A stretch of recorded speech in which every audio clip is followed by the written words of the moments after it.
Grant, play with him in the Cape. Is there anybody else maybe?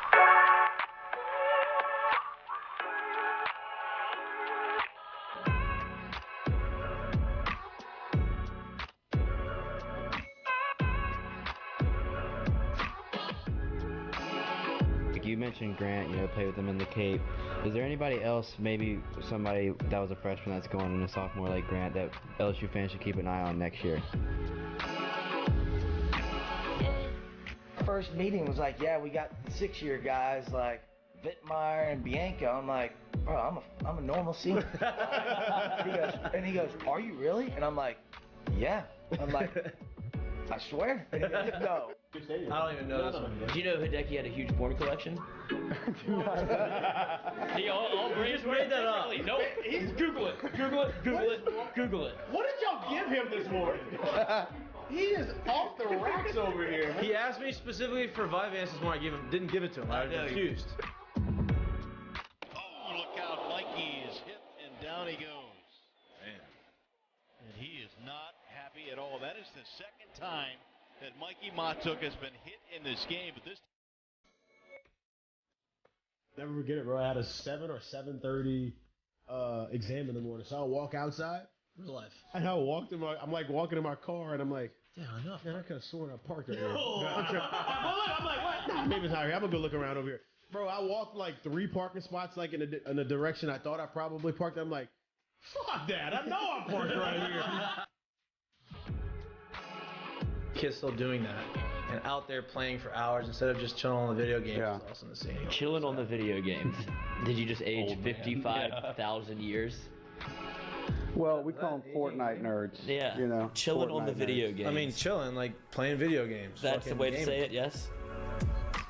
You think an old man would say chilling on the video game? That's what you just said, yes. You think an old man would say chilling? On the video game? On the video games? Well, oh well. You're an old man.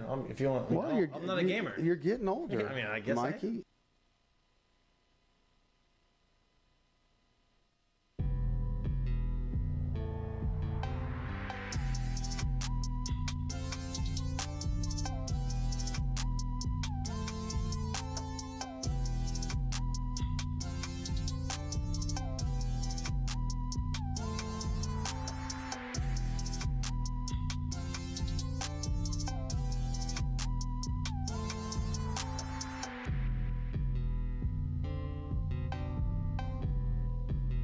Good evening, good evening, good evening. Welcome back to Mik'd Up. Today is Wednesday, November 30th. I will not forget that date. I know that date. Why is that? We were brought to you by Sterling Automotive. I don't know. Happy birthday! Happy birthday to you! 27 never felt so good. Sign me. 27 never felt like I'm back. I'm in the Prime of my life. DR age. Yeah, 27, baby. We're brought to you by Sterling Automotive. We got a great show today. We got a great show today. Got a lot of energy for a lot of different reasons. There may be some alcohol and champagne popped on the show today. Who knows? Big deal. We got a lot of action. Let's get through the Heineken headlines first. College football playoff polls came out last night. A little bit of an uproar in the LSU world. We got something else coming here. Look, right on time. Stinky. Oh! Well, we're gonna pause this because we have The one and only. the one and only Party favors. Thank you. Thank you. Everybody's To favorite. Happy birthday to you. Happy birthday, dear Mikey.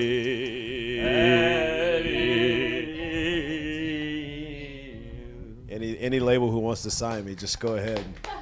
Just go ahead and get at me. Thank you.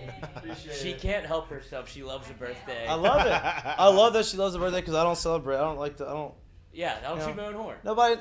Look, Jared even knows my birthday until you walked in today. No, because I'm a really good friend. So if you guys didn't know, like, I mean, that's I what don't do. publicize. Here's my thing: is like I don't publicize. I won't No, publicize. I'm the it. same way. You know, like it's just I'm probably unless the it world's was worst a big for birthday birthdays. and I wanted it to be there. You can. You know, sit. Those are cupcakes, so you can like pull them. Oh, perfect. Even better. Yeah, but That's creative. Yeah, if Are you they think I Creative won't. right there. Are they from? Counterfeit. Oh. Are they for Those Mikey or counters- are they for the room? They're for the room. Because I might crush like 37 more than him. They're for the whole team. The whole team. Team Mom. I didn't know if they were special cupcakes. No, I don't. That'd be a little dangerous. Would it be? Well, I'm just telling It's a everybody. lot of. I have some responsibilities tomorrow, I think, and tonight. Go to New York for the flight. Tomorrow Gotta night. take the dog out tonight. Speaking of New York, I would like to announce this. Jared Mitchell is having his hosting debut Friday from Uncle Earl's. Right? He obviously brings all of the entertainment on the show, so you're gonna get a lot of it. Log in on time, baby. I'm assuming. What, the cupcakes Is gonna be with McGee, me? maybe the cupcakes. Is McGee gonna be with you? Yeah, he says he's gonna come. There we go. We got McGee, and that's a That good is coming. combo with Lloyd. If we'd have did this in February, we'd really be cooking. Right. You're right. Get what I'm saying? Shortest month of the year. That's bullshit, huh? Well, we gotta take what we can, baby. Take what we can. It's 12 months a year for me. Katie, thank you for the cupcake cake. Cupcake cake. Cake. Thank you. Are you gonna hang out for a little bit, or are you gonna have to Pop down. hop squat? Yeah, take a seat. Why not? Yeah, let's go. We got Never been on this set before. Oh yeah, this is your first time. This is your debut. Never forget your first time. I'll never forget. You never forget it. Quick skirt check. Good. I tell Lloyd, I'm like, look at me. Can you see it in my dress? Yeah, it'll be looking real hard. Yeah. We're doing it. We're doing it. Cross again? Yeah. Okay, you're good. Okay. You're good. I guess I don't really need this in. Our guest isn't coming in until later. Yeah, you got some time. What's the movie? We got some time. With Sharon Stone? Oh. Wait, not indecent. Is it a decent proposal? Is that No, the no, where she does. Wait, what's it called? Dang it. You know the movie where she uncrosses her legs and she's not wearing underwear? And you see straight up her dress. Never seen that I one. don't know that. Femme Fatale? I was thinking about Wolf on Wall Street. Of course, Lloyd's seen it, but I've never Wolf seen on it. Wall Street with Margot Robbie. Yeah, but they don't show it. This one they show. Oh, they show it? Oh, They yeah. show it. Y'all know this movie is very I would News to remember me. that. I would remember that. Sharon Stone. Oh, Sharon Stone showed her Nobody coochie in on the chat a movie, huh? saying what the name of the movie What a is? word. I mean, That's gonna drive me Basic crazy. Instinct. Basic Instinct. I've heard of it. I've seen it. I've heard of it. I have not I'm gonna seen. watch it tonight. That may be on the TV. It may be real Hey, life for take you. it easy. Hey. But yeah. You do have a lot It's to a do tonight. I sports forgot. show. What are Lots you to do. talking about? Lots to do tonight. We have a Show's actually over. long agenda. Oh, you gonna walk the dog? I mean, you know what? Stay in tonight. All right, back to sports. It is a sport. It's a sport. Yeah. Well, maybe. Depends on who you are. It depends on who you are. Depends on what you're doing. Could be a profession. Yeah. Good exercise. Good exercise. Healthy for you in every aspect of life. We're talking about cupcake eating, right? Yeah. The Yo, special cupcakes. It's called foreplay. The special cupcakes. forget But about- college the football candle. playoffs. Let's get back to it. Uproar Steaky. and how far LSU dropped. We're gonna get to that. I promised that I would start doing a better job of actually just getting to the headlines and not really spilling the beans of how we're gonna talk to it. Peter Burns is coming on the show at 7:30. He was supposed to be 6:30, but he forgot about the time difference, so we had just the Pam dilemma. Yeah. We figured that out, but he's gonna be on at 7:30. He's taking his family out to dinner first, and he's gonna come in. He's gonna give us 15, 20 minutes of his time, talk about the SEC championship game upcoming. He's an LSU fan. Talk about his immediate reaction after the Texas A&M game. What does he feel? All those things. Peter Burns, great guy. Can't wait to talk to him. U.S. men's national team has made it to the knockout round, which is electric. I'm not a soccer person, but talking about soccer. I am a World Cup person, though, and I watched the last Cup's 10 fun. minutes Yeah.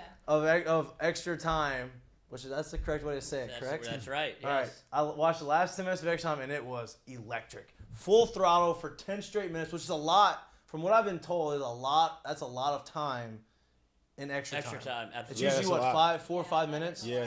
10 minutes, a lot of yeah, time, right? yeah. And then, I don't want to say Iran because that's the wrong way to pronounce Iran. it, apparently. Don't do that. Iran Iran.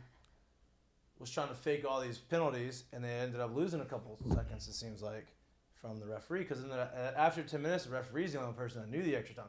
I only knew this because I listened to the game for 10 minutes, and that was it, right? Crazy, electric. They had to win. They won it, 1-0, and got to the knockout round. So kudos to the U.S. men's soccer team, right? Wait, so you only watched the last 10? You didn't see the goal? I didn't even get to see the goal. Okay. I was working. Okay. I was working, and then I was driving, and I was watching. I didn't see any of it. That's why I was asking. Oh, you didn't? No, I completely forgot. Well, the guy who scored the goal got hurt, didn't he? Yeah. Yeah, that's my. Okay, we'll talk.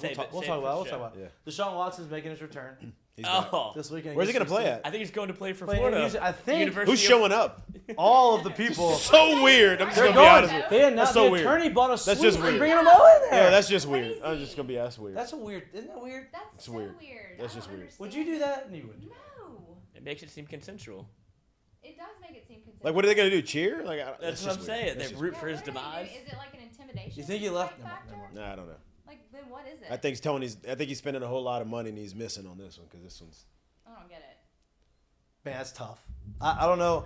I don't get that strategy. I feel like it's over with at this point, right? Like, they've already he's playing. He's back on the field. He has settled the lawsuits, right? Has he not? The civil cases. I don't know if any of that's still outstanding. And so they're just going to show up and support him. Like, they're basically paying money to the NFL. They're paying money to Deshaun Watson because there's revenue sharing in the NFL to watch him play. Is basically they can't be what's there going to on. support him, though, right? No doubt. They're not. No, they're not supporting him. Yeah. Are they trying to like make him play bad because he That's knows what that I they're said, there? like But an intimidation I don't. thing. Maybe they're paying it back to the Texans. I don't know. Maybe so. I don't know. Conspiracy. What's the name of their coach for the Texans? Lovey. Interesting. Jesus. Unbelievable. I don't think that. He knew. He just needed you to say it. I don't think that has any bearing, but it's okay. We'll go with it. We'll go with it. I know you like to stretch some things out sometimes. You know? Stretch the sag. Lovey's a good man. You know, else likes to stretch. Great beard. Great beard. You know, else likes to stretch some things. I knew you were a little late on that I know. one. I was checking the chat. Yeah, a little late on that one. Deion Sanders says he's going to pick a school on Sunday. Another school has unfolded. Cincinnati is now in the mix. So Can he do the hat thing? Like a college kid? I think he takes it off. Hope he shows up with some like prime. What if he like, goes jewelry or something? full? Yeah, Actually, speaking of jewelry, I got a DM today from a place called Icebox. Out in Atlanta, 4.2 million followers. They said, "Hey, happy birthday!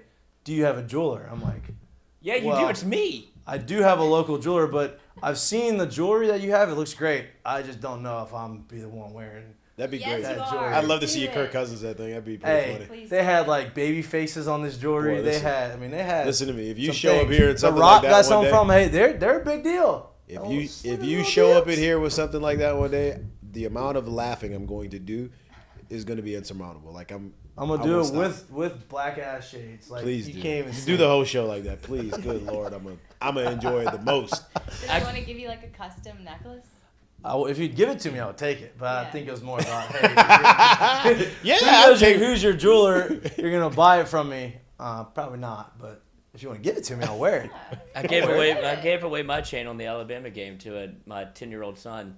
Not really my son, but he's my Tiger Stadium son. He's been going to games like the last 3 years. Oh, you gave your chain away. I gave it to him. What chain was it? My real one. Sober thoughts or from the jewelry Okay, store. this last- No, at the LSU Alabama game, yeah, because he is a menace, and he would call it fake, and I was like, bro, stick your hand out, feel the weight of this thing, drop it in there. I was like, keep it, and he was like, for Boy, real? that's sweet. Why would you do that? Because it's passing of the torch. So you do have a heart. You do have a Yeah. heart. You do have a heart, and you do like kids. Deep down, you do like kids. Well, I lied to him. It's fake, but he doesn't know that. Is it really? Wait, Yeah, of what's course. fake? The chain. Boy, well, Oh, we yeah, all that's believed all. you too. I know. just So now. does he, You but can't I listen- don't ruin Everything that Christmas. comes out of his mouth is a No, lie. and I fall for it every time. Is a Oh, lie. it's great. Is a lie. Apparently, there's a big game this weekend. Big football game. If we didn't know, LSU is playing. Does it still against count? Georgia. Does it matter? It still counts. It's gonna matter. Honestly, I'm a little bit more confident in this game than I was against A&M. To be honest with you, I feel that way too. at least the cover. Like I don't know. I'm not saying that they're gonna go out there and win, but like, you know, I think that we have a better opportunity. They have a better opportunity to go out there and win, play well. Wait, who's they? Against the team. I didn't do it. I didn't throw a pass or catch a pass or make a tackle this But year. you still say we when it's your team, right? No. Yeah, but like. I did earlier today. Yeah, I she did. Some people have an issue with the we. Like we. What have you done? We. Okay. Well, and Nothing. We haven't done anything. He And can so- say we. And so No. you can say we on the football. I sure just, can't. That's just some I ain't people put have that a weird thing, uniform so on in I a while. try. I can't. I'll say we because It's they. win here, but I've said some wheeze, Okay. but Yeah, I but- try to keep it a day. the Saints. If I talk about the Saints, is they. I didn't do anything. Yeah, 'cause they I've never stink. played for the Saints. That's true.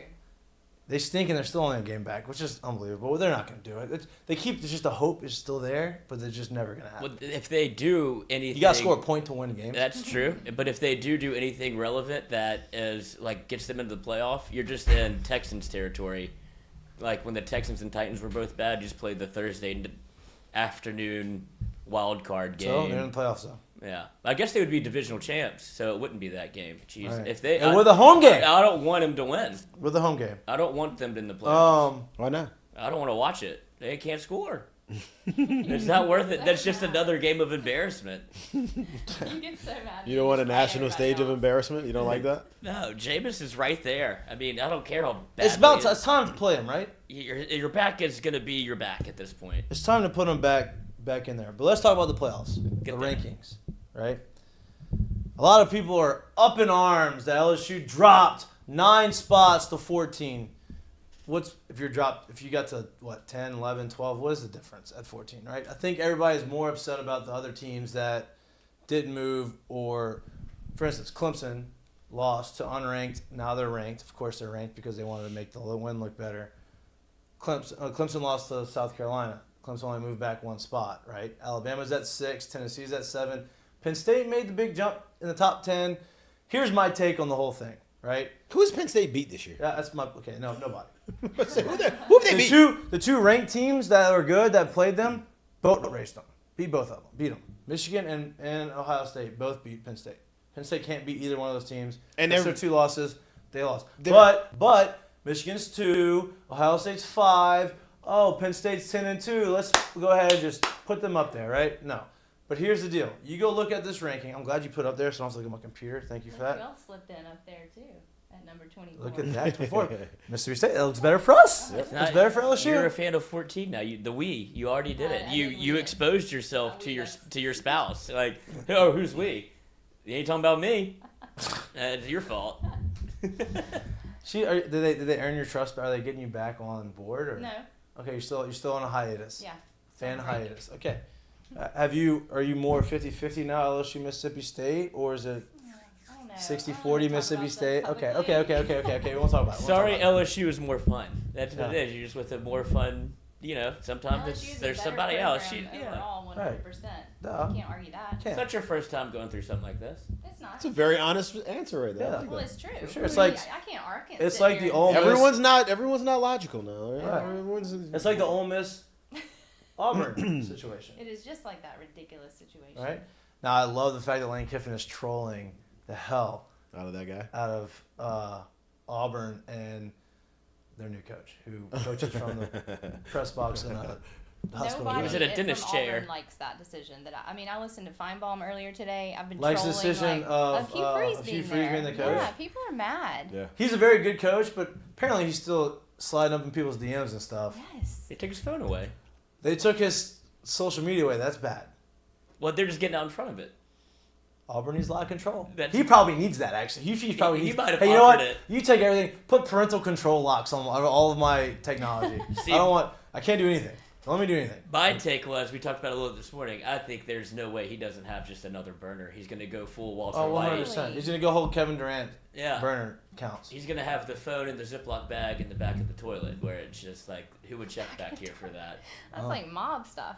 As we said, he said Walter White. Yeah. Is it Walter? Mm-hmm. Even if he doesn't do it, like, wouldn't you be like, I'd love to see, like, how much he would be sitting there with, like, the good guy, bad guy on his shoulder being like, I need another phone.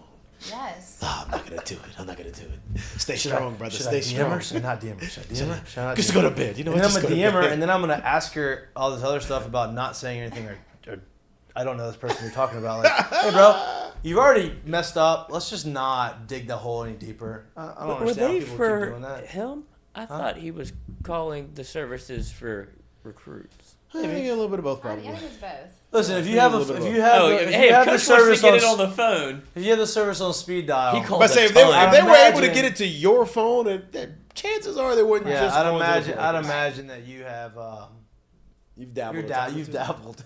You dabbled in a timer 27, something like that. No doubt. It's like a bachelor party. You're like, I want one of those. I mean, not everyone. Tuesday in the off season. Speak for yourself. I don't know what I meant. I just meant that like all coaches are doing this, or a lot of people are doing this. Like, I mean, you don't know how many coaches are sliding into people's A lot of DMs, people, right? yes. It's yes. just the fact that he like projected himself as this like holier than everyone man listen, of God. from my experience, With God? a lot of people who push it The thumpers? outside of Tim Tebow, because he's an anomaly, right? He's real and like whatever, right? The less than 1%. But most of the people like, listen, I believe in God. I think that whatever. But like most people who are like pushing it, you know, it's hard to 100%. live that. If you know if they push it, I feel like they're You have to do it hiding every something day. else. That's a lot of They're hiding pressure something- on they're hiding something yourself. else. It's not worth Something it. else. Not worth it. Put the college football back up there. Let's get out of this conversation. Let's move on. I don't want Are we so I quiet? mean, are we not gonna? Are we not? Okay. What I was saying, what happened was I was talking about the top 25 college football playoffs. Right? If you look at the top 10, you have Georgia. Obviously, they're in. Michigan, they're in. TCU. I think that Georgia's in even if they lose. Michigan's in even if they lose. TCU's in even if they lose. USC obviously is out if they lose. Ohio State would jump back in. But the whole point of this conversation, right? Kansas State, Big 12, right? I feel like Kansas State made it up to the top to the 10th spot, right, in the top 10 because that makes the TCU win or loss look better. They're making the Big 12 look better for the end of the year rankings just in case TCU slips up, so that TCU in the Big 12 is going to be represented in the the playoff, right? You have Texas at 20. That is a TCU win. That also makes them look good. You have, is there anyone else from the Big 12 in there? No. Okay, so they're out. That's it. They have those two losses, but I think that top 10 is going to make TCU look better. Now you look at USC at 4, right? You have USC at 4. You have Utah at 11, lost to unranked Florida. Get out of here. You have Washington at 12. This was why they were a top 16 too. I think. At the time. Right. You have Oregon State at 15. You have Oregon State at 16. I mean, you have Oregon State at 15, Oregon at 16. And you have Notre Dame at 21, who they also had to play. So that allows USC's schedule to be, they have an elite schedule. Look at all the teams that they beat that are ranked in the top 25. Right. Now the Pac-12 is going to be represented. I think that they did these things and they've put these players, these teams where they're at in order to increase the likelihood of having the Big Ten maybe having 2 teams and not letting Alabama sneak in there with a 2-loss. Alabama has no chance. I think they do. See, I don't. I think if TCU loses and USC loses, I think if TCU gets beat bad and USC gets beat, Alabama slips. I think the manner of the loss is going to matter. Right, but I think this ranking right here makes me believe that they are not going to let them in based off of that. I think that a 1-loss TCU gets in. I think a 1-loss Ohio State gets in over them. And I think USC, obviously, they lose, they're out, right? I think you're not wrong, but I do think, once again, like she said, like the manner of these losses will matter. Right. It's going to be hard for me to think that they're going to say, okay, we're going to get Alabama. We're going to put Alabama in with 2 losses. I know they're Alabama, but they didn't win the West. They didn't go to the conference championship, and they didn't win the conference or lose a conference championship. And these teams that have 1 loss, whether they lose by 1 point or 2 touchdowns, they were in the conference championship game. But 2 touchdowns, it's not that bad, though. No, I know. In a sense of, like, what we're talking about, like, really. But that's why they're playing Kansas State. Kansas State's top 10 team now. So now that makes that loss, okay, well, hey, Ohio State got boat raced by Michigan. They only moved down to 5. My point is, okay, let's think of it this way. If Kansas State beats TCU by 17 plus and say USC loses as well, right? Yeah. Are you going to jump Kansas State over all of those teams? No. I think TCU stays, and I think Ohio State stays. Even if they lose by that much? How many? I said 17 plus. TCU would stay after I don't that think kind so. of a loss? I really don't think so. I don't either. They've been looking for a reason all year. They don't have one, but I think if they get boat raced, they're out. Mm-hmm. I think if they lose in a good ball game, I think they're in. You may be right, but I think that they are going to put TCU's in no matter what. I really. I don't think so. I think that's why I disagree. Y'all could be right. I just don't think that. I think 3 and 4 are circumstantial. They're not going to be able to put Alabama in. I just don't think so. I think 3 and 4 are circumstantial on how those losses go. I think this is Mikey having the same feeling that I have towards it, where you're just terrified of Alabama. No, I'm not terrified of them. You just don't want it. No, it's not. You just don't want it to happen. I don't care if it does. The reason why, because all right, let's just flip it this way.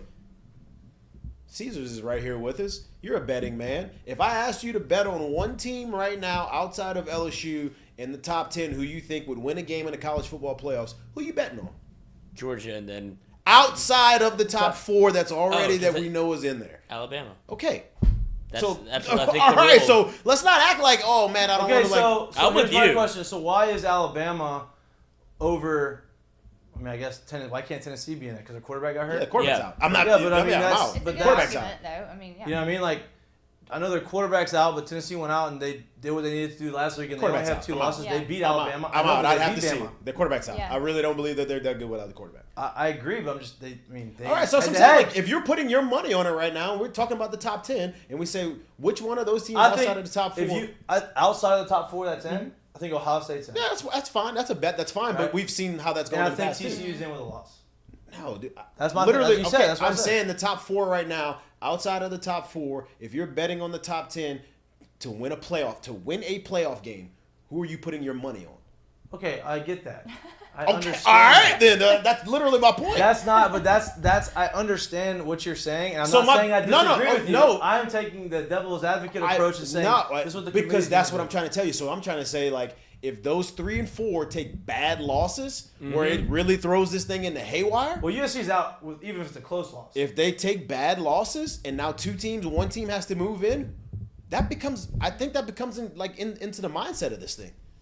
You may be right. I still think. we TCU talked about it the lost other day even when they put Ohio State at 5. I'm like, all right, well, they're literally trying to shoe them back in. Yeah, they're in. This is They're the first year they're they're trying gonna to put shoe two them back in. Yeah, Big Ten teams 100%. in. I would like there to be an SEC team in there or 2 SEC teams in there. I just don't think this is the You don't one want it year to be that Alabama. they know that they're not going. This is the one year they can say, okay, as soon as Alabama lost to us, they were like, oh, we're writing them off now. Like, I think that. I think they're actually surprised they got this high back. I also don't think that TCU's going to lose by 17 points, and that would end the argument. I don't think so. Look, if either, they got but boat I never raced, thought. I never thought West Virginia would get boat raced the way they did, and we got back in. Oh, Well, who Like, thought you were there. TCU would be where they are? That's what I'm saying. Right. So like, I never thought that was going to Look, happen I get it. either. So there's a lot of things there's that we didn't think. things I didn't can think happen. LSU was. Well, we did think that maybe they could happen, lose the A&M, but We did. I still think that a TCU one-loss TCU's in. If it's a close, if they don't get boat raced, Yeah, I think they're they're in. Okay. I agree with that. If they just play a normal game and Yeah. they play a good game and they lose, I they're- 100% Okay. agree with that. I think they're in still. the only way that they get in is if USC and TCU if USC loses and TCU gets boat raced. Only way maybe Alabama jumps. Yeah. Okay. I think think that's it's- Because I don't think in any I think circumstance. TCU's in no matter what, but Yeah, I'm but with I you. don't think in any circumstance they jump Michigan because Michigan's not going to lose. I mean, No, not Michigan's in. They jump Ohio State Yeah, because no. Michigan's not going to lose. So No. nothing's going to happen. Like they're Yeah. not going to jump Ohio State. So with that being said, I think 2 teams got to lose and one of them's got to lose real. Like Yeah, bad. like and LSU falling down to 14, like that doesn't. Who cares? I think if That you're doesn't do anything. if you're It the, doesn't do anything, but I think it's a bad look the way they wrote it up, just being that way. if you're the committee, aren't you thinking that? Damn, I'd love to see TCU lose. We move USC up to 4. Move What? TCU up to. I'm sorry, move TCU out. USC up to 3. Alabama to 4, and then you can flip flop Michigan and Georgia. So you're saying Ohio State's not getting in? Wait. Say that again. I'm thinking that if they take TCU out, they're looking for a way to get either Ohio State or Alabama. They want one of Yeah. those 2 teams. Ohio in. State's getting in over Alabama. Yeah, I agree. I'm saying they're trying to get 5 and 6 in. That's why they moved them to those spots. And whether it be a TCU loss, is a perfect storm for the committee. They want them to lose to Kansas State so because they're not putting Kansas State in. They would love to see Georgia, Michigan, Ohio State, USC, Georgia, Michigan, Alabama, USC. That's I what know they want. You think that, but I think that they would rather have a playoff with 4 different conferences represented, or 3 conferences represented, right? Like in a conference that's never been there in USC. Like obviously they want the Big 12 has Oklahoma, but TCU's never been there. Like I think that they want to see new blood in this because you only have one more. Cincy. You only have but that was the non-power 5 Group of 5 team. Group of 5 team. But Jackie's made an Oh, appearance. there we go. Appreciate it.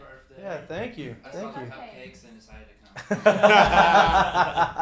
The special cupcakes? Or no, I'm just joking. They're not special. They're special because she made them. yes. She baked them I did herself. not make She them. baked them herself. If that She were the baked them case, herself. then they But were. I get what you're saying. I get what you're saying. I just don't think like it's not Alabama's not getting it unless maybe TCU gets absolutely crushed. I still don't think that's gonna happen. I think that TCU is still in with one loss. Well, I'm not literally sitting here saying I think that's gonna happen either. Right. I'm just That's saying just if it how does. Alabama gets in. Yeah, like that's the road for But me it to could get in. happen. It could. I'm not giving it. If I were betting, like if I'm betting on it right now, I'd say do we think 70-30%. Do we think USC is gonna lose though? Because it's all even if TCU gets boat race, USC has to lose. Two teams have to lose for Alabama. Are they the underdog in this game? No. Are you sure?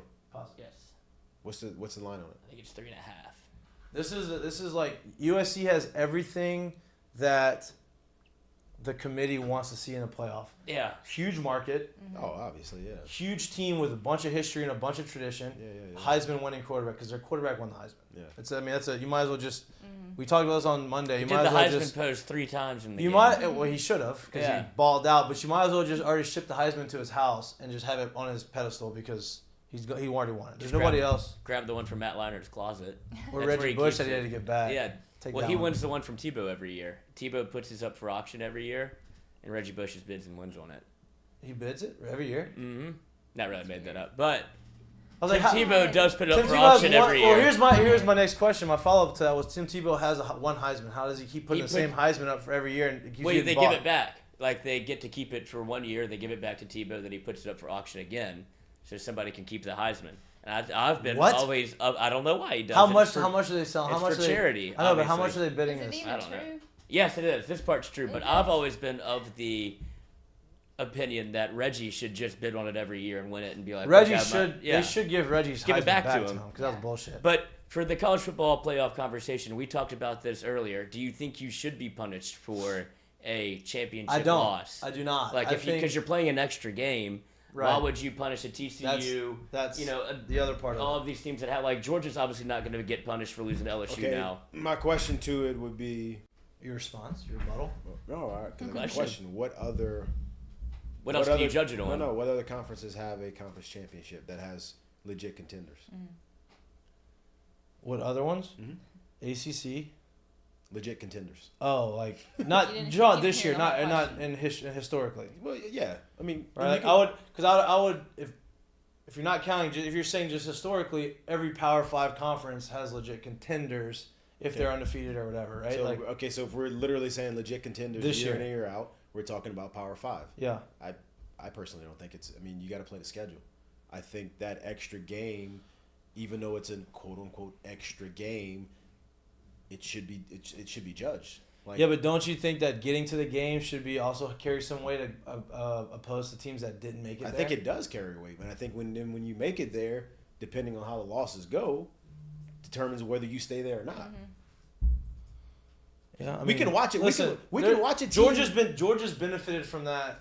They have, but it used to be the other way around though. Alabama's benefited before too. That's what I'm saying. So it used to be the other way around. Like we could sit here and say like there could be a year very soon where Georgia's not that great, but maybe won't be anymore. But the East is not that great either. So do you really know if they're that good? Yeah. And then now they get to the championship game and get whacked. Well, then that's what we thought. You know, like that's possible. I agree. I mean, I think that getting there should hold some weight, which it does. This is it's gonna be a moot point anyway, and after 2024, thank God. Yeah. Or in 2024. I think it does hold after. weight. I really do think it does. The expanded playoff is next year is one more year than 2024 is. Yeah. The Rose Bowl's put up a fight. Yeah, they are. Apparently, Rose Bowl's about to get booted from the Power Six. I mean, from the Group of Six because they want to do it like on their own terms. And yeah, stuff. they're opposed to the expanded playoff, and they're trying to they're not negotiating right, or they're not. They're given like a punch list of stuff that they want. Yeah. From They think they're playoff bigger situation. than college Yeah, football. yeah. And the college football playoffs, we really want the Rose Bowl in there, but we don't have to. They're making it hard right now. If you're not going to do this, you're out. Yeah. You know what I mean? Like, We we'll can go somewhere else. We can go to Vegas. We can go to. Yeah. I mean, every year that it's in New Orleans, everybody loves it. Like Yes. that'll always be a mainstay. Listen, you know, New Orleans is like the number one place that people in the NFL like to go, and like that's like the number one destination place that people want to go to watch a game, be there for a game. Writers, like people like to go and visit. That's where they want to be. Yeah, like anytime there's the NCAA basketball tournament there, like people are like, oh, it's a perfect, like nothing ever really goes wrong in terms of what the venue is, where the parking is, like except for the lights go. that happened, yeah, that's exactly what I was thinking of. That happened to us in a playoff game against Ash. Somebody leaned up against. Was it the people at Buffalo Wild Wings? They pushed the button. No, it was like a guy that just tore his ACL on Thursday. Obviously, he played on Friday, and he was up in the press box and he hit the lights with his elbow, and he's like. No. I've never been up here before. I didn't know what to do. They had one little light switch. That's crazy. Yeah, the whole light switch. He hit the dude. I was there. It was a heavy ass elbow. They have a cast on that You're thing. making No, up. it was There's no at Did he have a torn ACL and a broken arm? So they He had tore a it cast on that playing thing or warball. Warball. You just Warball, like fell against dodgeball. all the switches? Warball. That's Who what, calls dodgeball warball? us. That's because you don't Wait, play with the who's big red us? balls anymore. You play with like the small Who's squishy us? ones. Never heard that one. Who's us? Exclusive. Alexandria. Okay. Ask McGee about the lights thing. He was there. He was playing quarterback. One measly elbow, huh? Mm-hmm. It's your story. And You it think can, an so it elbow can could happen. turn the lights off at St. Thomas More? No. It definitely would in Alexandria. I mean, you can't even do that like in here. There you go. Okay. This room. She's talking about the whole thing. Oh, they do that by themselves. Anyway, back to what you were saying. Okay. What was I saying? How we're moving on to the next topic, I don't which even is think I was saying LSU versus UGA, Yes, that is the next topic. and what we think about not only the injury history with how he's handled the running back situation, which I feel like he's been ultra conservative in Brian Kelly, and now we have a Jaden He's also Daniels. said that he was 100% could have played in the UAB game, Didn't but then play. didn't play in the A&M game, and now they said that he possibly could be 100% for the championship game. So that's 3 weeks. 3 weeks prior, he said he could have played in the UAB game. Now we still don't know. Now Jaden Daniels is in a boot and kind of banged up with his ankle and said that it's not as bad as they thought and he's going to be fine for the game. But knowing what he said about Josh Williams and him not playing, is Jaden Daniels' ankle a little bit more serious than we thought? And if it is, here's my question, right? And I'm not saying that this is going to happen. I hope Jaden Daniels plays. He throws for 300 yards and 3 touchdowns and rushes for 200 yards and 3 more touchdowns. I hope that's the case. And LSU wins, and everybody's happy, and the SEC champions. That's what I hope is the case. But if he doesn't play and is hurt, and he doesn't play, and he's not ready to go, and Nussmeier plays, and Nussmeier ends up going scorched earth and throwing for 350 and 4 touchdowns, Well, you got yourself a what pickle. happens there? You got yourself a pickle in the spring. No, but I mean, what if? Do you think TCU's going to get blown out? It could happen. I do. I think they could get blown out before I think that. I don't that's know. my reason. I don't know. I think I'd take that bet too. I'm not saying it's going to happen. I'm just saying, what if? It's a I don't what if even game. think it needs to be that. I think for what the fans when? not even that. I think what the fans are clamoring for, and this has been the narrative all year, is get the ball to your playmakers. Jaden Daniels has made strides to be able to do that. But Nussmeier is the type of quarterback that you can get it to. I'm glad you Malik said that. I'm glad you said that because everybody wants Jaden to throw the ball downfield. I want him to throw the ball downfield. I want him to stop holding the ball for 4 seconds. I want him to do all that stuff. Oh, don't be scared to throw interceptions. Okay, flip it. Nussmeier starts, goes scorched earth. Obviously, that'd be great. Best case scenario. Nussmeier starts. He starts taking these shots downfield. Hey, give the guys a chance. Let the playmakers make a ball. Next thing you know, damn, he's 7 for 15 with 4 picks. interceptions. Yeah. Because he's throwing these balls, he's trying to force these balls. I'm not saying that's going to happen either, but if that happens, it's like, okay, well, maybe We didn't know rather what we the had. guy that's not going to force the ball and be a little bit ultra conservative as opposed to the guy who you're trying to reel back in, but he's going to turn the ball over 4 times a game. The reason that I'm a big Jaden Daniels advocate. Yeah, I'm not saying now, either one of them is going to happen. I'm just and I know that LSU has playmakers outside. It doesn't feel like you really ever got to see Kayshawn play this year almost. You haven't really seen a lot from anybody aside from maybe a Brian Thomas game, maybe a Malik Neighbors game. Where I think you found a lot from Malik. Yeah, absolutely. At the end of the year, Malik's going to have 1,000 yards receiving. Right. And that's what I'm saying. You got it to one guy, but it ended up having 1 or 2 guys and then tuck and run. It was never the show you thought you were going to see. He was in 2019. Right. And it was, and you have I would say a skill set outside that I don't want to say similar, but is definitely probably one of the better ones in the SEC. I bet Alabama would take every wide receiver on LSU's roster, like that was starting. So people wanted to see him get the ball. 2 Alabama guys are in the portal now. Wide receivers gone. second leading receiver on their team, and Really? out, gone. That's because Who- they got who the are they? freshman Do you know? coming up. Huh? Who are they? I get the kid, Tayshawn, something. I gotta look at his name. It's two of them. One of them was a big recruit, sophomore, played special teams. The other one was a junior, second leading receiver. I think he had 5 or 6 touchdowns this year. Wow. Gone. Go ahead. Sorry. 'Cause they don't know who their quarterback's going to be next year. It's a good sign Couple for us. freshmen for coming these in. boys. I'm sure they have it figured out. Yeah, I think they'll probably get into the portal. They're probably going to try to get Drake This May. will be the portal. First time that they're gonna have to get into the portal for a quarterback, huh? Mm-hmm. If they I don't know if they believe in Jalen Milroe, but the guy behind him is also electric. And then I'm sure recruiting they have something. I'm sure they have 2. They have 2 quarterbacks coming in that are both Yeah, freshmen. but he doesn't really like playing freshmen. No, he doesn't. So that's why I think they'll make a push for Drake May. I would imagine at North Carolina, because what is he doing there? That's a situation where he's tapped. I would disagree a little bit, to be honest with you. I think that if you're Drake May, you have an opportunity at North Carolina to win a lesser conference and get into the playoff and beat the big dogs and say, hey, we're going to take North Carolina. And I think that looks better on the resume. Obviously, you go to Alabama, it's a little bit easier of a road. But and you're on TV every you saw what you prime did. time. You saw what you did this year at North Carolina. Nobody thought you were going to be able to do that. Now you slipped up a couple times at the end of the year. But if you're a freshman, you have all these guys coming back. Obviously, Mac Brown has proven that he still can coach a little bit, which is kind of crazy because I thought Mac Brown was kind of dead when he left Texas. I couldn't believe they hired him. And he's doing great over there. Mm-hmm. But I'm not saying that he shouldn't go to Bama, but I'm saying that he did what he did as a freshman at North Carolina. I think they have some resources enough to be able to get some guys around him, and it's a conference that's not as good as the SEC, but you can win it and get to the playoff. I think Clemson's beatable now. Clemson doesn't. They seem like they're kind of in flux for the first time in a long time. Well, yeah, that's why counter would be that's why he wants to go to Alabama to prove or all right. I'll get to play competition. Yeah, right. There's no knocks on me in the draft. Right. I'm going to go first overall in Right. 2 years. Right.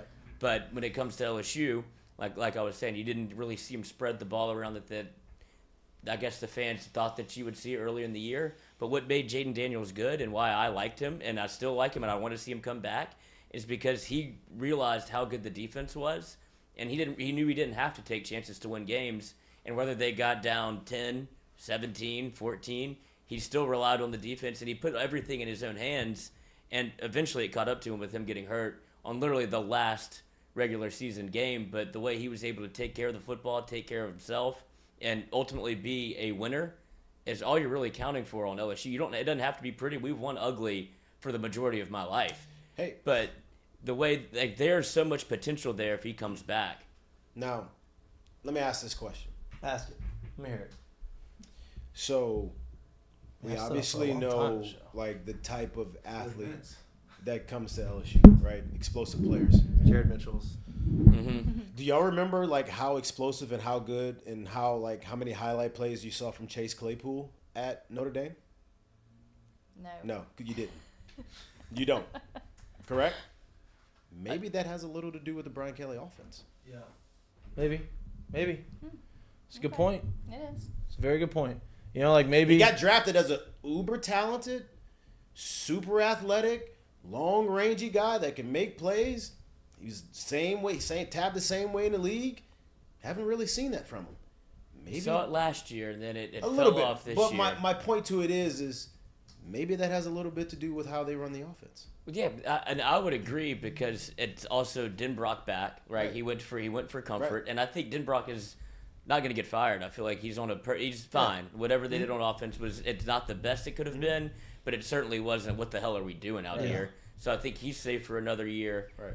But I agree with you, and they don't have the roster that I think is constructed the way that they wanted it to be for their style of offense. They want more tight ends on the field. But that's also the other issue. Right. It's like if you don't have the roster you're phasing out constructed, the guys that you're talking about. Yeah, but if you don't have the roster constructed the way you want it to, and you have the guys that, if the roster's constructed a certain way, and you have the talent at their wide receiver position, then you should be able to adjust to that and change the scheme to be able to fit the personnel that you have on the team. Players, not plays. Right.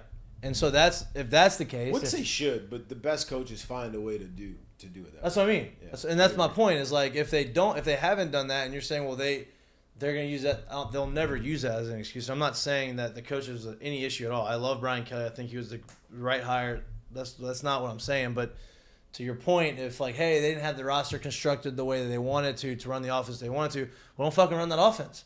Run a different offense. You know what I mean? Like, run the offense that team is constructed to run, and then ease into the offense that you want. Now, I don't know. I think Brian Kelly's offense that he's run in the past at Notre Dame and the one it's very dependent upon the quarterback.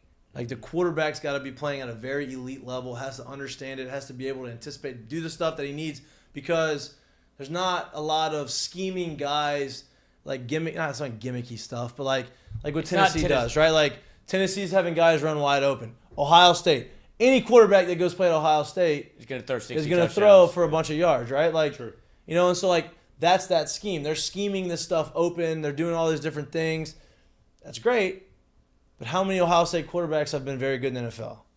And I'm going to say this again because, like, let's just be honest. And not a lot of Notre Dame quarterbacks have been good in the NFL. I'm not saying that, but they're good in college. They're good enough in college. I think we downplay this and we truly forget, like, the foundation of this league, meaning, like, the SEC.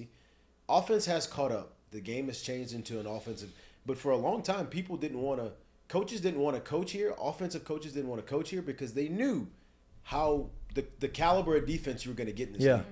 Probably has a little bit to do with it as well. You know what I mean? Like, you're not – let's be honest, bro. You're not going to run into every year a Joe Burrow, Jamar Chase, Justin Jefferson. They tried to put Jamar Chase. They tried to put Jamar Chase the defensive back. You're not gonna run into those like every year. So my point to it is less. like, That's what I'm saying. That's less too much less point. Like, that was the old style. You're seeing this, and like you also can't downplay like the kind of defense that gets played in this league too. So I agree. Now you talked about offenses catching up. Offenses, I think, surpass the defense, right? The game is tailored. Right, to that. but now you look at the NFL. I think the defenses have started to catch up now too. Like, offenses haven't been. This is like a lower scoring year in the NFL the last 3 years. Now I'm not saying that the offenses, but like I think the offensive gurus, right, of Cliff McVay, Cliff Kingsbury, those guys got caught up with. I don't think that's caught up. I think a lot of that has to do with no one literally touching the field until week one. Mm-hmm. I think it took those guys 4 to 6 weeks to actually get right, going. But they're still struggling. I know Matt Stafford's out. They're hurt now. Yeah, you get to this season, everybody's all banged up. No, I get that, but I mean, for me, it's just like Lamar and them haven't been putting up the points they have in the past. Because he doesn't have anyone. Lamar put up points in one. Lamar put up crazy points in 1 year when he had healthy players and people didn't know how to play him yet. And since then, he hasn't had healthy people, and people know how to play him and have a better idea how to play him, and it's not the same. And I think that's to Mikey's point, because when you look at the offenses and how they're changing, everybody went small on defense, and now the teams that are being kind of dominant, or at least dominant right now, are all run-first teams in a sense, where you look at the 49ers and how they're able to scheme you up, Mike McDaniel and Miami, like, it's all predicated based off, okay, everybody's trying to run the same defense because they think everybody in the NFL is trying to spread you out. They countered back. Well, here's the deal. Next year, with a big run game. Right, and next year look at the Titans. Next year it's going to be an adjustment again. Everybody's dropping everybody back in coverage. They're playing too high. They're doing the whole deal, right? Hey, you're going to have to dink and dunk us. You're going to have to do this. Now, I don't think Russell Wilson ever's going to figure it out. I think Russell Wilson's cooked. He cooked my fantasy team all year, so I'm really off of him. Who's better, Russ or? I would take Taylor Heineke right now over Russ. Would you take Andy Dalton? Do you need me to say it? I would take the red rifle over. No. Baker? Yes. Oh. Coach, I think Baker's. I hear that in his voice. He's like, oh. Yeah. I think Baker's lost me this year. I tried to fight for him. I did. Yeah, me too. I never really tried to fight for him. I know you didn't. Sad, but I tried to. He actually, helped my fantasy. Hey, Sam Darnold. Good for Sam Darnold. Came back out, did some good things. Fireman roll. He was dead. Stop, drop, and roll. 10 Did weeks you see gone. That touchdown? Yep. Yeah. Keep it going. Keep rolling. That was like the punishment in high school whenever you were bad at practice. Yeah. Just roll 100 yards. Know, we did that in college too. Oh, no way. But my point for to bring it back to LSU is we talk about the system with Mike Denbrock. We talk about kind of the offense. And I don't want to say it wasn't firing on all cylinders every week. If you give Jaden Daniels a full offseason with the players that are coming back, with the same coaches that are coming back, I think that makes him help tremendous I agree strides. with that because it's all about, we talk about this a lot. Continuity. Rhythm, timing, continuity, understanding a system, being there for multiple years. This is his, third scheme in 4 years? And one was with Herm. Yeah, and like, so he's never been with these guys. He's never been in Louisiana. Like, took him a little bit to assimilate to this culture and to this team, right? But you come back, you have another year with all the receivers are coming back except for Jere Jenkins and Kayshawn. Kayshawn really wasn't Kayshawn this year. So all the receivers that really put up some numbers for you are going to be back, right? Now your running back room is going to be a little bit depleted, but you have some young guys coming in. You get a mighty good one back. You're going to have a lot. Your offensive line is the big thing. Your offensive line's back for the most part. Like 90% of it, I think, is back for the most part. So you come back, you have that continuity, and you have that familiarity with the guys around you. I think he's going to get better. Now, if he doesn't, now we got an issue, and he's going to play himself out of the job. I think that's a great point. Like, I think you watch next year, and because there's no excuses next year. If you see an offense that's kind of like plateaued out and they're not really getting better and they're not really progressing, I think the whispers of the quarterbacks behind them because at that point there's no excuse. And I don't think it matters much of what the win-loss record is going to look like either. Right, it's going to be similar to the Jalen Hurts thing. It's possible, yeah. Right, and Jalen Hurts got him all the way to the SEC championship game, but I mean, into the championship game. Championship. But then, Saban was like, at halftime, you know what? I'm gonna make this change right now at halftime. Like, what? Imagine being Jalen Hurts in that situation. Like, we're going with Tua. Like, hey, but you know what? After that, listen, Jalen Hurts is one of my favorite players in the NFL for a multitude of reasons. Is it multitude? Yeah. Multitude. Multitude of reasons. You got it. Yeah, I got it there. I'll get there. That means it's a lot of reasons. A lot of reasons, right? So one, the way he handled all that stuff at Alabama, when that happened, the way he still supported Tua, obviously, like not acting like an idiot, like not acting like a bad, bitter teammate. Check mark one. Mm-hmm. Transfers into the portal, which makes sense. Or that actually wasn't the portal at the time; it was a grad transfer. Right. To Oklahoma, goes out there. Every time they asked him, what do you think about Saban? What do you think about Tua? Stand up, answers, never had anything bad to say, loved his time, respects the decision, all this stuff. Check mark 2. Goes out there, does his own deal, crushes it at Oklahoma, gets drafted in the second round, plays in the NFL. Nobody thinks he's good, but he just keeps grinding, never says anything. You don't hear anything bad about him, super quiet. Now he's going to win the MVP probably this year. Him and Mahomes, maybe one of the two. But, and Tua. Tua too. Actually, Tua may win the MVP. Tua and Hurts. That's crazy. Right, but like that's my point is like I respect the way he handled that situation, right? And to me that says a lot. I think he's earned the success because of that, right? Like somebody who is like who's the guy from South Carolina? Rattler. Guy like that guy. Still at South Carolina, by the way. Still at South Carolina. They duped all of you. The $8 check mark is getting everybody. Yeah, that's gonna have to. I'm gonna get one. It's awesome. You should. Listen, is it bad? Is it bad that I don't?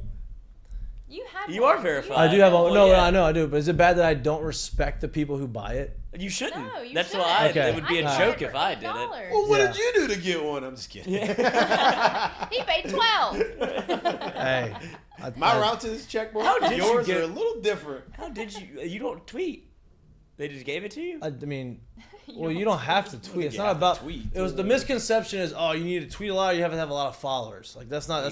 You got one of the two. That's a misconception of getting a check mark.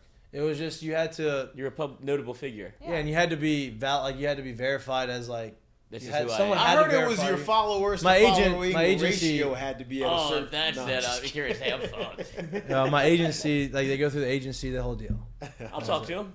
That was it. See if Does that I lessen legit. the value of your check mark? What's that? Is the No, value- it doesn't. Like that doesn't. I don't like when you send out a tweet or you're interacting with somebody and someone had a check mark. Yeah. All right, this has some Validity too. behind It's it. verified. You know what I mean? Like this guy is, whether he's an athlete, whether he's a pundit, whoever he is somebody that has some validity to what he has to say. Yeah. Whether you like it or not. Now you do it and you're like, well, this person's a super fan. Yeah, you this don't person's know. a super fan. I don't- Whoever's paying $8 a month to get a check mark, like, why? Would you even say it's validity, or would you say it's more of there was a platform higher than Yeah. the other? For the old check another. mark or the new check The mark? old check mark out of it, yeah. I don't know. Meaning, like, you don't really have to, like, if I could be a parody account that has a check mark. Yeah. Well, they Doesn't didn't really- give parody account check marks back then.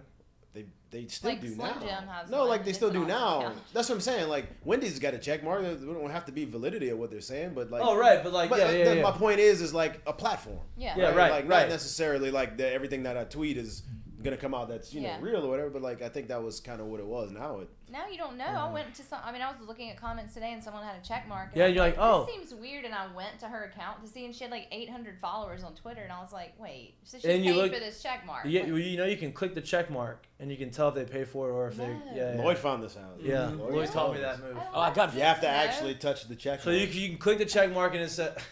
With your finger. Yeah, Yeah. just the check. Yeah, hold it. Hold. It raises. Lloyd No, would just kidding. actually have me do that. On the internet. I'm serious. That's how I found out. You just should tap try it it on now, your yeah. phone. On the net. In Go the to that- She cloud. thinks we're lying. So No, I swear to Go God. to that's how it works. Go to Katie, that when I girl lie that to you- fooled you. This is I wouldn't Mikey's lie. birthday. You're with telling cupcakes. me to put my finger Oh, no, on the not screen. Oh, you're talking about that. Touchscreen.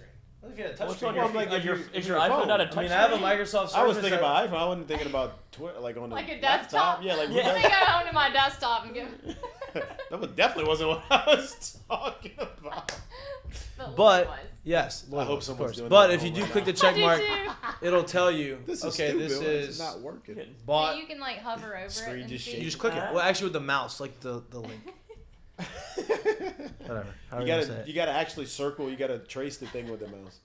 But yeah, if you just go Who to their figured this profile. out? You figured it out. Yeah, I was tired of getting fooled by the Yeah. Because internet. Lloyd kept telling us ridiculous stuff for like. And he's We're like, like, it came from Lloyd, a check huh? mark. It's Uh-huh. verified. And it was just when it was so new, and I was like, "Oh, it's verified account. It's Ballsack Sports," and I was like, "God damn it!" Like, I thought Spencer Rattler was in the portal. He's not. Isn't that sad though? Like, I love they it. can That's the fool best us part like about that this. with Yeah. This a is where I check live Yeah. and breathe. Well, did you It couldn't see? be There's better. you have people now on internet's crazy, but you have people now like taking like news outlets and taking all of their like lower thirds and adding it and then screenshotting different stuff to make it seem like CNN said this or Yeah. Fox said this, and it's like, well, none of those are true. Yeah. So it makes Twitter great. You have to fact check everything. I do. I mean, I fact check everything. That's unbelievable. It It's is. crazy. It's stupid. How did we get here? Oh no, but let's get back. It was someone's check mark. It Oh, was- Rattler. It was Yeah, that because was him his in the dad portal. had to come out and say Yeah. it's not in the portal. I Yeah. don't know where this came from, and it was some guy that had a check mark that wasn't verified. His dad's over there just like, touch the screen, you'll see. Yeah. It's not real. Show you how to do it. Where do you want to go next? The SC championship game. How do we win? What's the avenue to win? Caskey So, just Throw the game's ball on a- down the sidelines, hope for pass interference So, calls. but the game's That's on what a the guys don't Saturday. want. Joe So Flacco it. That's the the game's guys on a don't want. Saturday, so the team should probably go to a like early Saturday morning service, pray together Pray together. a lot, Okay. and that's apparently that's their only chance. What would you give? I was laughing. Y'all weren't laughing though. Are you being No, serious? no. Because the guy we talked to on Monday, who AYS Sports apparently did too. You're talking to him today. Talked to him today. If you don't want to watch that, just watch our interview. It won't be the same.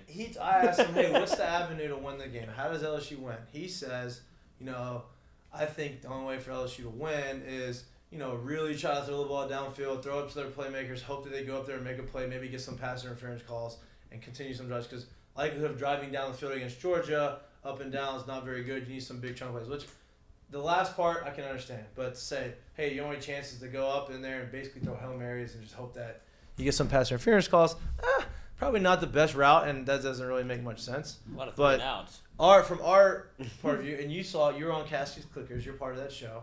Talk to me about what he said. And yeah, that he just texted me again. He keeps texting me A&M shit. He just sent me the fight song. Like, stop. He's a little obsessed with A&M? He went there. Oh, he went A there. little. He went there. He's I like the didn't know yell that. leader. Yeah, he was the 12th man. Was he really? Uh-huh. The 12th man on the team? Uh-huh. He never Yeah, got he on was. the He field? was for his senior year. What Yeah. does the 12th man mean? It's like 18 for LSU, but way worse. Like you run down on kick and that's it. Oh, so you don't play. No, but you're like the fucking gung ho A&M guy. Or the long snapper. All right, now Yeah. this is not me being Facetious? No. A dick. Being I don't know the right word. That's an anti-gay slur. You can't say. Is which, Delete the tweet. Yeah, delete the tweet. That's another conversation. We won't go there. 12th minute. We'll Are they later. usually of a of the Caucasian? Yes. Oh, Okay, that's what I thought. The big hustle guys. Big. Why was that one so hard for you to say? I was like, what are you trying to say? I was really trying didn't know where he was going. I was trying to make it seem like not like whatever, but like the same towel guy on the bench, the walk-on who like was really good, or like the guy Got his ass kicked going over the middle. That's who it is. Yeah. The guy, like, Congratulations for being very good teammate and getting your ass kicked for 4 years. I don't mean that Caskey may have been great. I don't know, but here's your flowers for being the ultimate team guy. Now explain to me what Caskey said about the game. And so what he said, we watched actually more of.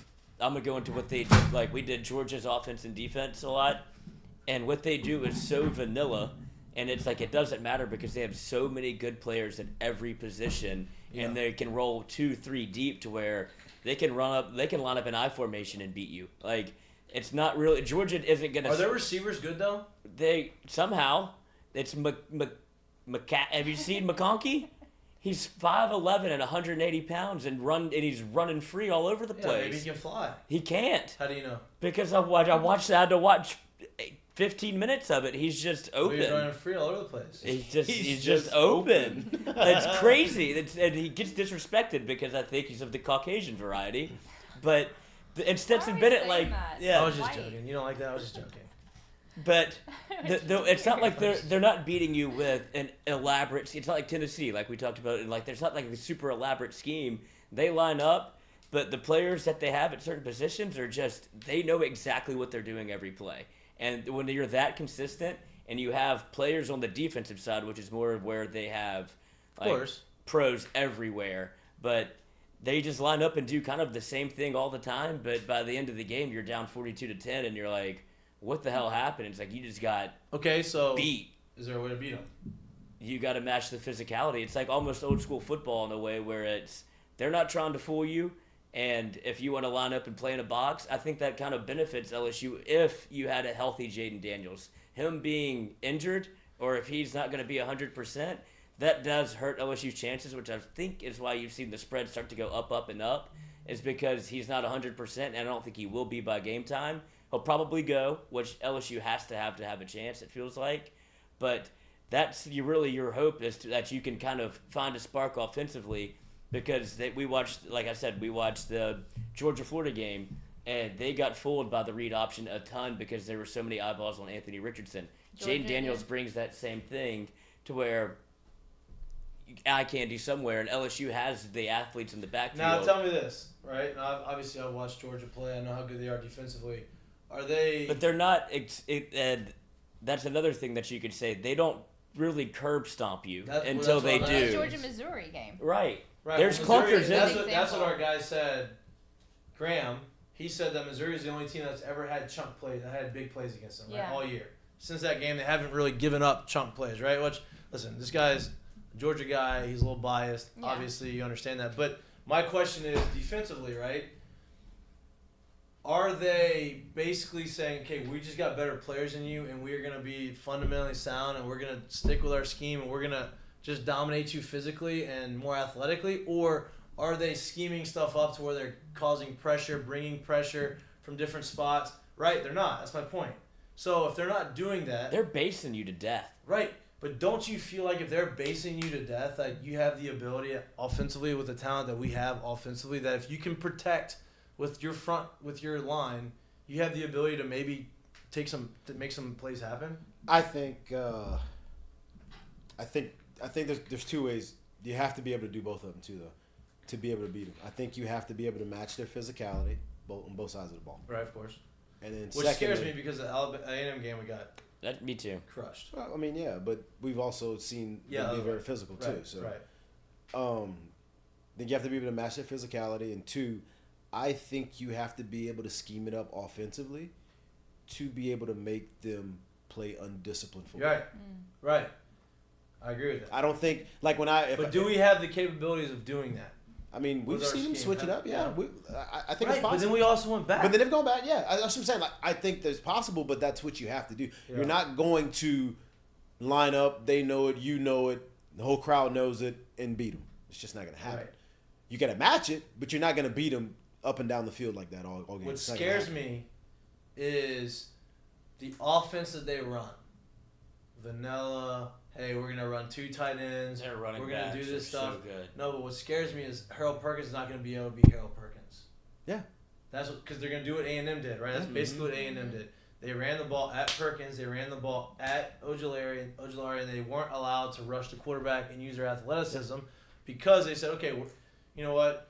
We get creative and we do all this stuff and we spread the offense out. Well, that's where you excel. We're not gonna let you do that because if you two can't come get me, I think we take our chances of pounding up down your throat and not being able to. They're like chunk plays come from, for the most part, like play action stuff. Play action. Is Bernard Converse out for the year? No, he's back. He's back. After they beat you down for so long, they hit you with play action, which I get it. A lot of teams do, but like that's literally their offense is what they do. Yeah. And I'm still not sold on old Stetson. I think he's better than you think. I know he's better. I think he's good. Here's what's crazy to me. I guess I don't want to move the conversation to that, but I just, for the life of me, I don't understand how he runs that system really well. Yeah, he does. But my point to it is, I don't understand how a Bryce Young could be the prospect that he is at the size that he is, and then you could see Stetson run that offense and the way they run it, and you sit here and say, he's at best a undrafted free agent. I blows my mind that they're that far apart. Like, I don't think that they're that far apart. I don't think that they're even in the same conversation. Like, I don't think he's a first rounder like him, but I've seen guys I feel like that are less successful, way worse, but more projectable or getting drafted or much of a higher draft prospect. Yeah, how is Will Levis still in the top 10? Because he's bananas with the peel and drinks coffee. Because he's gonna blow up at the combine. It's projectable. I mean, it's but you get what I'm saying? No, like, that's what I'm saying. I would rather I think Stetson's.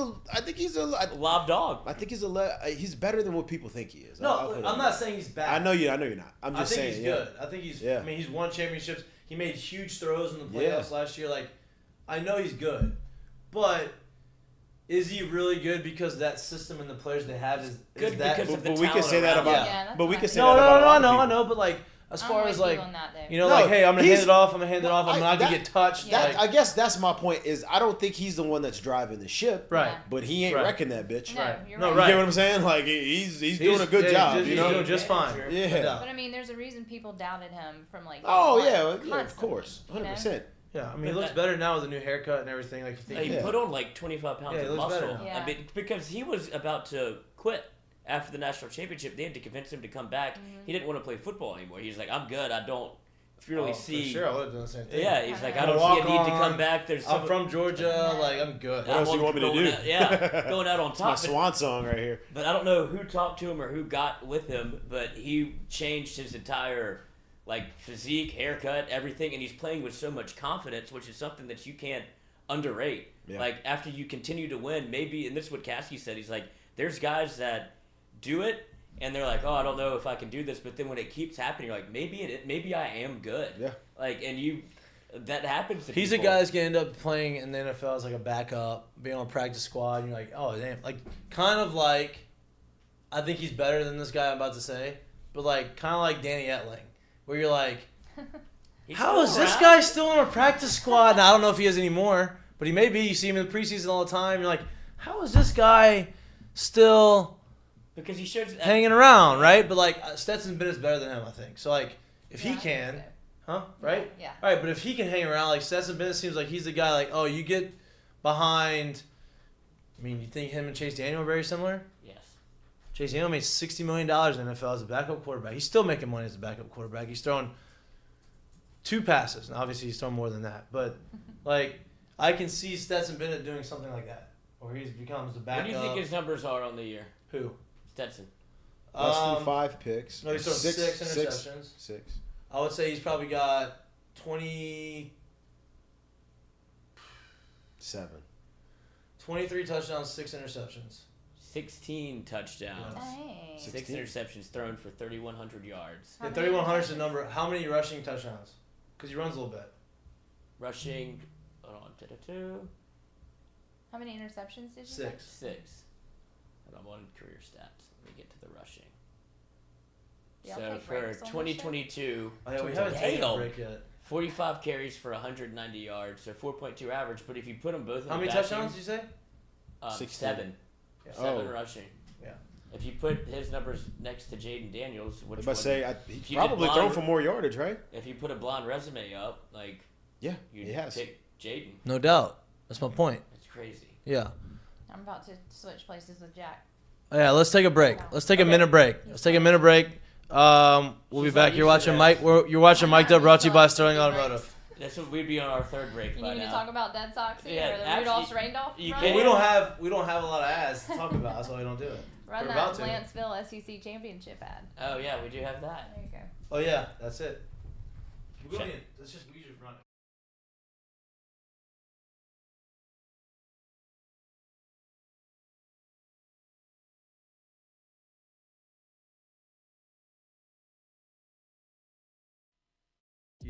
Here in Louisiana, we like to have a great time. If you're looking to be the life of the tailgate, check out Dos Equis mini kegs. Hold 16 beers, easy to tap, easy to pour, easy to chill.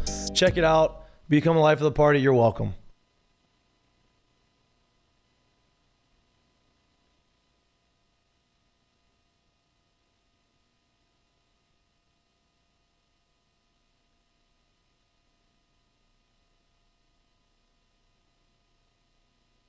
Hey y'all, it's Mikey from Miked Up. I want to talk a little bit about my friends down at Sterling Automotive in Lafayette. They're locally owned and operated for over 25 years. They have 13 locations, 4 in Opelousas, 5 in Lafayette, 1 in Broussard, 2 in Jennings, 1 in Crowley. They sell any type of car you could possibly find: Buicks, GMC, Ford, Lincoln, Chrysler, Dodge, Jeep, Ram, Hyundai, Genesis, and Kia, along with 5 pre-owned locations. They have over 1,500 cars in inventory on site. Unbelievable service, unbelievable people. If you're like me and you're on the go, they can sell and they can ship you cars up to 200 miles. Unbelievably convenient. Again, my friends down at Sterling Automotive in Lafayette, go to their website at saveatsterling.com. Awesome people, go check them out.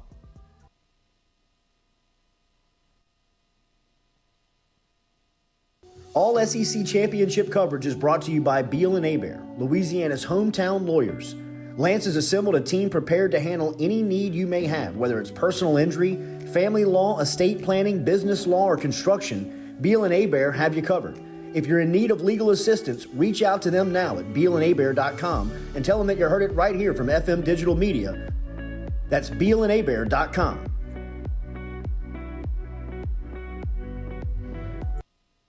Our What's for Lunch segment is brought to you by Doe's Eat Place. Maybe the best burger in town. If you're not looking for lunch, you're looking for dinner, go check out Doe's Eat Place. They have unbelievable choice of meats. They have unbelievable tamales. They have a great atmosphere, great vibes. If you're looking for a homey Louisiana type of atmosphere, but you're looking for high quality food, Doe's Eat Place is your spot. Go in the back bar, sit at the bar, have a couple drinks, watch some games, enjoy the atmosphere, enjoy the vibes. Check out Doe's Eat Place, the best place in Baton Rouge to get your meats.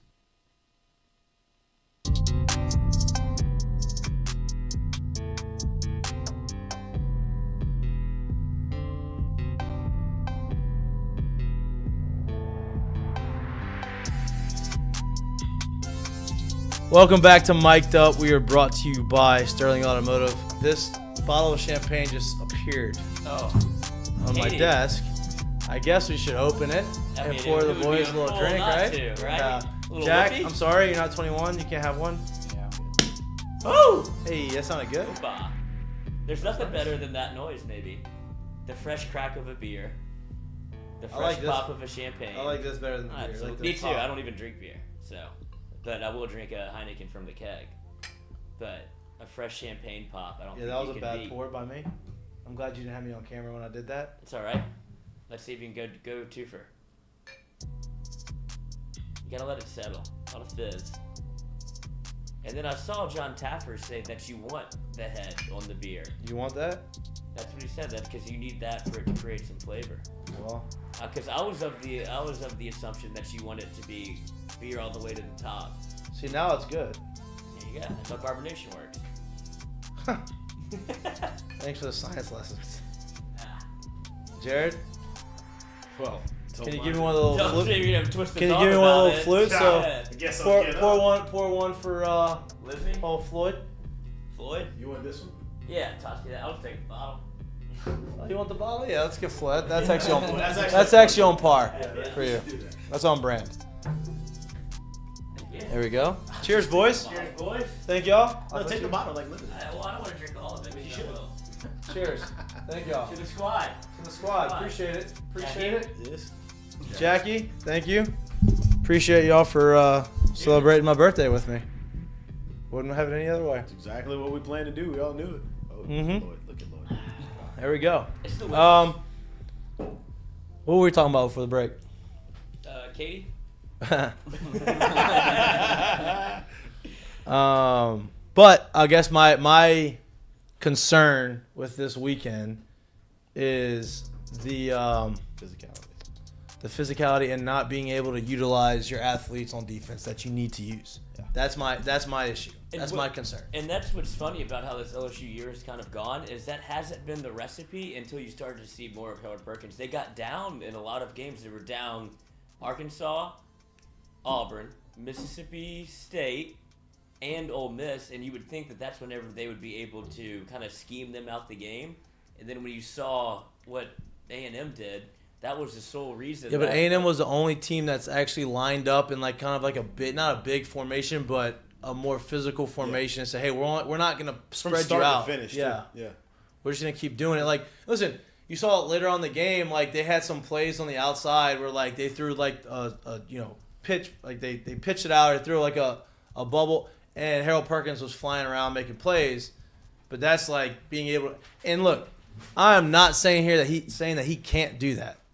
I'm just saying that's just the next spot, the part of his progression, and the way that he's progressed through the course of his season, his young career at LSU. Like, I wouldn't be surprised if, like, all right, I figured out how to make the adjustment through 2 games. Hey, you know what I mean? I'll say this. I don't even really know if it's an adjustment. I do think, like, how much do you think Harold Perkins weighs right now? 225 pounds. 220, 225. So, if I had someone that was, I don't know, let's say 275 to 310 all game, just leaning on him. It's not, you know, like, right, you feel what I'm saying? Right. Like, you can't.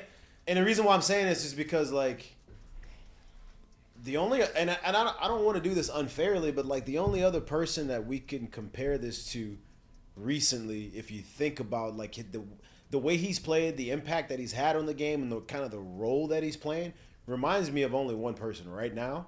And it's Micah Parsons. And Micah Parsons is bigger than him. Micah Parsons is 20 pounds bigger than him. Maybe 25 pounds bigger than him. You get what I'm saying? Like, that's different. I know it doesn't sound different, but 25 pounds in that situation is a lot different. It plays different. He's 6'2", 220. You get what I'm saying? So, like, it's me. So the reason why I'm saying this is because it's like, look, I don't know that gets better in one game in a sense of like, hey, this is what you got to do. I think something like that is you take this into the off season, you get bigger, try to get faster. I don't want him to get bigger. No, why? It's not gonna lose his speed. You're not. Dude. You're not gonna lose your speed. Listen to what we were talking about here, dude. Like, just think about it as for him and as the game kind of goes and everything like that. There isn't many guys 220 doing what he's doing. He's still going to be very good at it, and he's going to grow more and actually probably gain another facet of his game by being able to power rush more if he puts on more weight. That's the other part of it, right? Like, right now he's beating guys around the edge with his speed and being able to be super flexible and getting low to the ground. Ankle flexion. Now you get stronger. That's Myles Garrett. You have the ability to add different types of pass rushing moves to your repertoire of pass rushing moves. By putting more weight on. Yes. So I think the blueprint is to try to do the same thing. I think what LSU's challenge is all right, well, how can we help him? Because he has to be on the field. How can we not necessarily hide him, scheme him, but how can we get some help if they're going to choose to literally go right at him? Yeah, and how do we make basically how do you make him an all-around linebacker by Georgia game this weekend? And this is what he's going to be. He's going to be an All-American. He's going to be a first-rounder. I'm not saying that he's not that guy. Right. He's young. Like, it takes a little time to, like, sometimes you don't to make show these up adjustments. With it all. Like, not always. It takes a little bit, especially at that position. Especially in this league. And this is what me and Kasky talked about, especially with the way that he exploded on the scene.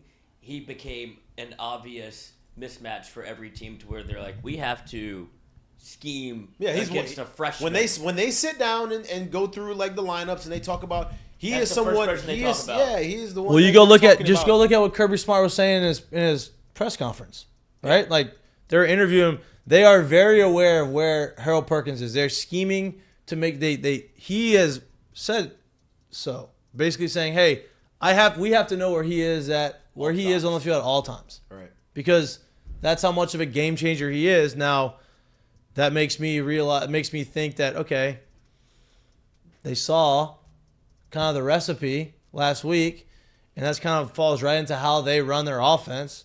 All right, let's do that. And if he made the adjustment, now we're going to have to go and figure out how to make our adjustment on the other side. And the last point I'll make about it and what Caskey said is people are going to say it wasn't a good game, quote unquote, for Harold because of the numbers. Like I think he had 1.5 tackles. But he was like, look at how much attention they're paying. Right. Mm-hmm. Like this is a chance for the LSU defense to take an opportunity for somebody else to make Somebody a else play. needed to step because up. He's getting double. All eyes are on him. It's almost like the quarterback of the defense, where no matter what he does, they're looking at him. Yeah. And he's like, this opens up so much for everybody else. Like I don't know if you want to put BJ and him on the same side at some point, or put Baskerville in that role wherever they start bringing two people, because everybody is looking at 40 because of how much he can wreck a game. So just because you have the numbers doesn't mean he didn't impact it. I wonder if they will try to get him off the line of scrimmage a little more this game. Let him kind of run free so where he's not getting mauled, impacted by the first wave of blocking and stuff like that. I wonder if they'll try that. If they see, especially if they see like, hey, they're doing what the other team that just did it, that was successful. Like they're gonna do this, so we're gonna get him here. Because don't think Darnell Washington won't be trying to put his hands on Harold Perkins. No doubt. The Jake Bauer guy, they're gonna pull tackles at him. They're gonna pull guards at him. Like they're gonna do all that stuff. And that's where you're right about where he needs to put on weight if they're gonna put him in that role, because you can't have tackles and guards running at you every play. And I'll say this too, like because once again, like we sit here and you say 20 to 25 pounds isn't that much, right? And then I talked about Micah Parsons. I think we all can agree if you think back and you'd be like, well, damn, what would Devin White have looked like if they just kept running the ball at him right there? Like, I feel like Devin White would have really put his shoulder on someone, would have really imposed his will, if you will. That's 25 pounds. Yeah. That's the difference. And it's not that he can't do it, but that's just where you are right now, right? So now I think the responsibility is on LSU to free him up. And that's where I trust Matt House. Yeah. Because that was my disappointment in the A&M game, though. Me too. But I don't think they. I do trust them. I don't think they knew that they were going to do that. I don't think they thought they were going to just line up and say, "What's up?" Right, but in the second half they did. They did, but they did stop in the first two. But I'll just say they had three straight 3-and-outs. Yeah, two straight, and then the fumble recovery. Right, that's what I was about to say.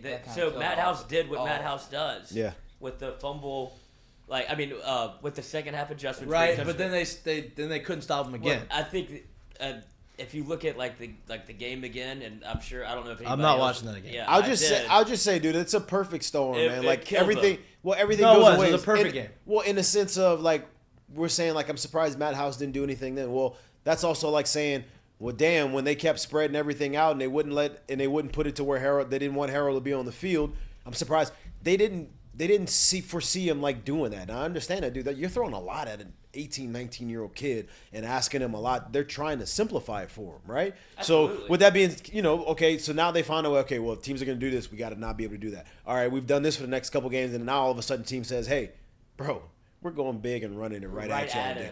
Well, shit, we haven't tried to figure out a way to get him out of this, so we're kind of screwed. Especially if you put him in that, because I think there's a role for him. For Harold, like if you can make Georgia get into third and longs, where you put him back in that lurk, 100%. And Stetson's 100%. going, holy shit, I ain't getting away from him. And that's the perfect recipe for LSU to be able to pull off an upset. Is you have to be able to stop the run, get Georgia in third and long where they're uncomfortable, because that's where they are uncomfortable. They have one guy that they go to, right? And that's Bowers, right? And you have to start off fast. You have to score. You have to be able to have. You can't just say, okay, we're going to have two or three dead possessions early on. I'm going to be honest with you, I don't think that's going to be a thing. I'm not even saying score. Yeah, I'm about to say, I don't know if fast is a thing. I think it is going to be a very ugly, very nasty, very physical game if you beat Georgia. You have to match their physicality. Yeah. I agree. But So I don't know when you say fast is I mean like even if you don't move it, you can't let them move. Right. Like it has to be right. a nasty game. Right. Gotta be honestly like because we talked about Alabama. You have to start fast against Alabama to beat them. You didn't start fast. You didn't score many points. You only had 6. It was only 6-0 at halftime. Was it 6-0 at halftime? 6-3. It was. I don't remember. I think they were up, but it was very. It was, or 9. Maybe 9-6. John Emery scored a touchdown. Or was that, it might have been like 9-6 or something. Was that in the second half, the first touchdown? Yeah. So I think it was like 6 to. I think it was 10-7. Was it not? Maybe. Didn't Bama kick a field goal right at the end of the half, make it 10-7? Or 7-3? I thought Bama was down at half. They were down at half. 7-3 then. They kicked the field goal right after. Or maybe it was 7-6. It was that weird. That sounds right too. It was weird. I don't remember the score, but my point is 6-7 LSU. Yeah. So Emery scored that touchdown. Yeah, John Emery scored. My point is like they didn't start off fast, but they also didn't let Alabama. Alabama tried to. They got the interception. Everybody settled in. Nobody started. It was a slugfest basically. Hey, who's gonna be more physical? And LSU showed you that game. They could do that. They can be physical with a Heisman Trophy with a first-round quarterback on the other side. Like they could do it. So hopefully, they do it again. I think to beat Georgia, as weird as this sounds, because we both know, like we all know where Georgia's strength really is. I think you have to punch them in the mouth from a defensive side, like not let them gain 3 yards in a cloud of dust, not let them gain 4 yards, 5 yards a pop. Literally hit them and put them in 2nd and 8s. 2nd and 10s, 2nd and 11s, and then do it again on 2nd. You know, like to where it's like, oh shit, like they came to play today. Like they're not playing around right now. I think that's the kind of game that like they have to play. I agree. But it's not even about. Sorry, I was getting in the chat. It's not even about starting fast. It's exactly what you said. Just stay in the game, and then at some point, when you have an athlete like Jaden Daniels back at quarterback, when you have a Malik Neighbors outside, hopefully, in a perfect world. Where it's like we can bust one at some point. Like we're gonna the LSU offense hasn't really been a problem outside of the Arkansas game, but they played to what the game was. It was freezing cold. It's 11 a.m. And you could point to the Tennessee game if you want, but that same thing, 11 a.m. Georgia hasn't had a team this year that they know realistically that could match them physically, right? Yeah. Even the close games they've played, it's been teams that you're like, hey, we're Missouri, better. like you're better than we're Missouri, better. yeah. We're gonna show up at somewhere we're better, right? I think you get them in a situation where, like you said, the game stays close, the game stays ugly, and then now you get them kind of pressing and panicking on what you could possibly be doing on 3rd and 4s, on 3rd and 5s, on 3rd and 3s. You get what I'm saying? And I think that's the situations where you can kind of take advantage of when it comes to playing them. I agree. It's going to be Missouri 26-22, Auburn 42-10. I'm trying to find Florida 42-20. Shut down Tennessee 27-13. That was the most impressive. I mean, that was impressive. That was their most impressive win. Yeah. Kentucky is probably the most comparable to LSU in terms of what they want to do, offensively. Yeah, was it 16-9? 16-6. 16-6. So, I would say Kentucky wants to be a physical football team. That's how they kind of want to beat you. They run their quarterback a lot. They go power. They're not trying to hide anything. And that's a game where Georgia's defense suffocated you. But here's my thing. Be like that. Kentucky has a quarterback who's supposed to be a first-rounder, and he has not. Every big game that he's played in this year, he's stunk. He's not good. He declared for the draft today. Yeah, he is good. Obviously, he's talented. But, Nah, he stinks. He's just projectable. Yeah. That word, man. They love that. There's a lot of projectable guys that just didn't project. Didn't turn out. Do you think he's going to be a good NFL No, quarterback? he's going to suck. No, it depends. Yeah, I'll be honest with you. I don't know. When it comes to thinking about him, if he drops in the draft, I think he's got a chance. It has to be a great situation for him.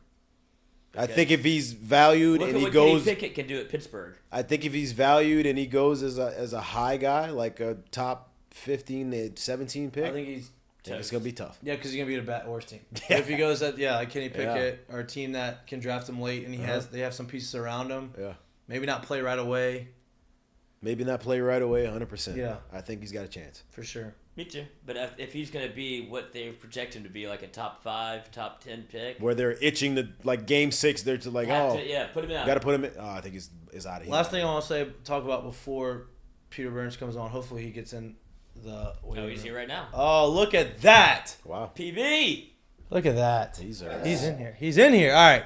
We're going to take a minute break. You're watching Mik'd. You want to go straight to him? We got 3 minutes. He's here. We get a break. Are we going to bring him in? Yeah, he's right. All right, let's bring it. No, let's take a break. 30-second break. Brought to you, Mik'd, brought to you by Sterling Automotive. He's dying. All right.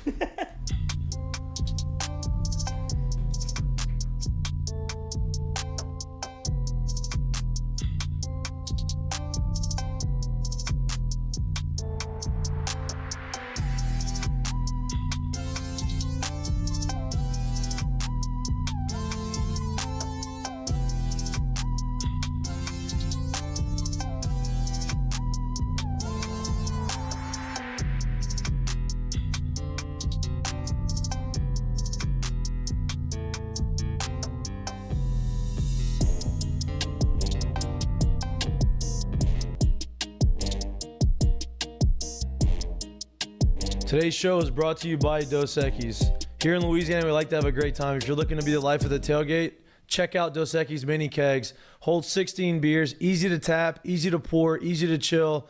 Check it out. Become the life of the party. You're welcome. All SEC championship coverage is brought to you by Beal and Hebert, Louisiana's hometown lawyers. Lance has assembled a team prepared to handle any need you may have, whether it's personal injury, family law, estate planning, business law, or construction. Beal and Hebert have you covered. If you're in need of legal assistance, reach out to them now at bealandhebert.com and tell them that you heard it right here from FM Digital Media. That's bealandhebert.com.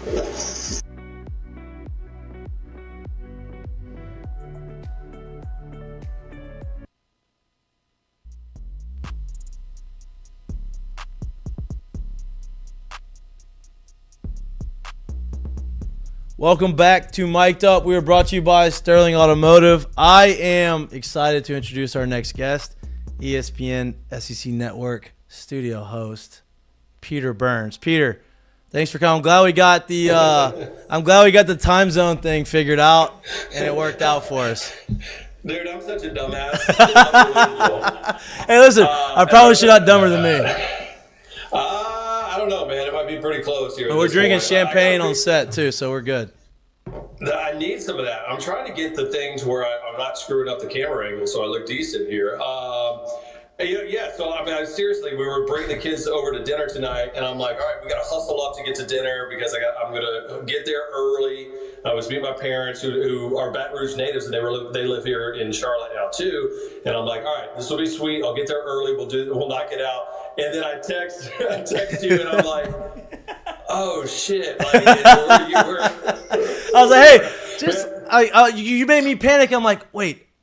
Hey, I think we're on Central Time here. I was like, just want to make sure. I'm glad we got it. I'm glad you're here, though. Where are you?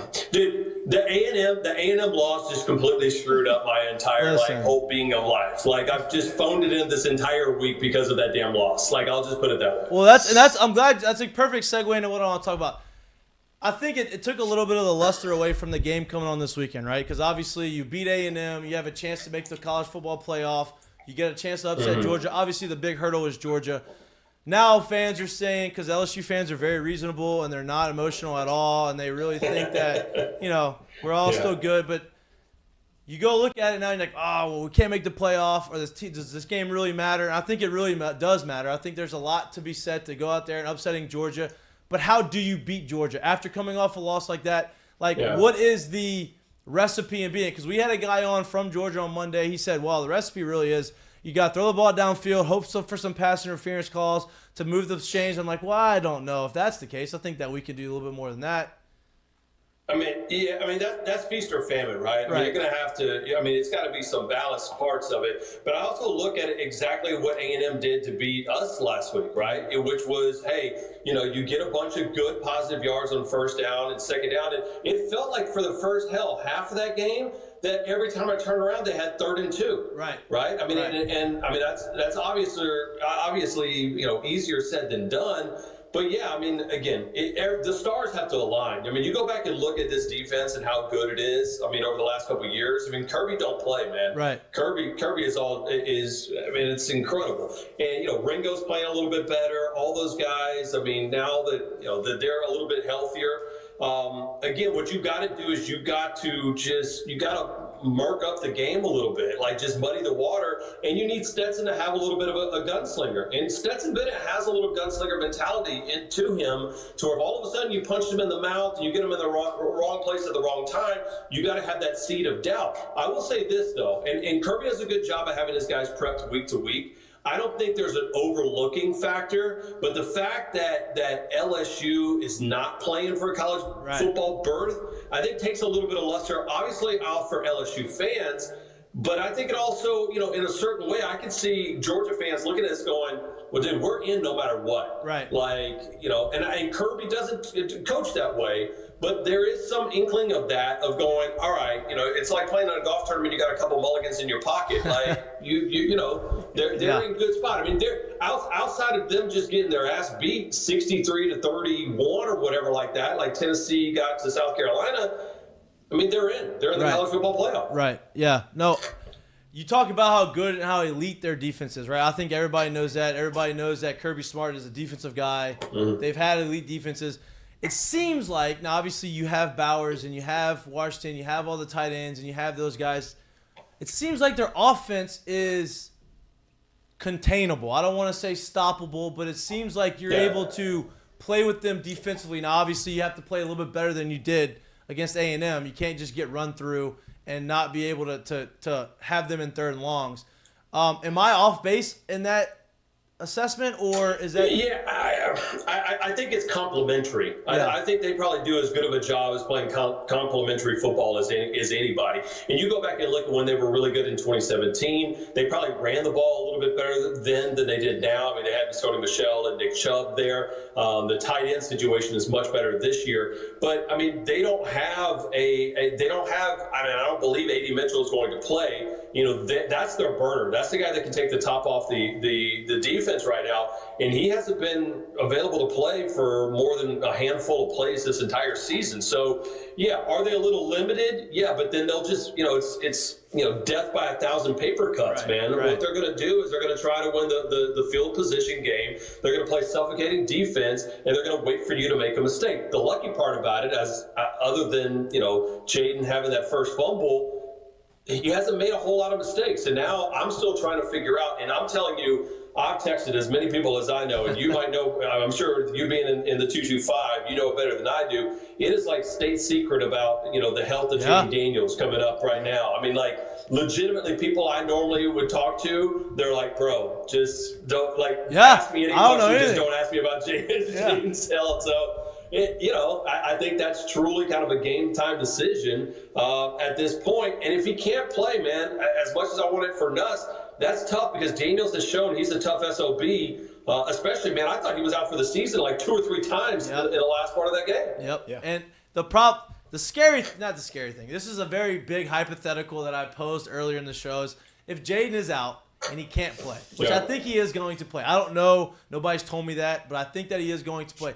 If he doesn't play and Nussmeier ends up playing, and obviously all the fans, everybody's been wanting for the balls to go downfield, and Nussmeier just pulls the game out of his ass, and he throws for 350 and 4 touchdowns. Like, God knows what's going to be said over here. Now, I hope that happens. I hope Jaden plays and he does really well, but it's a hypothetical that I pose. I don't know what's going to happen if that happens.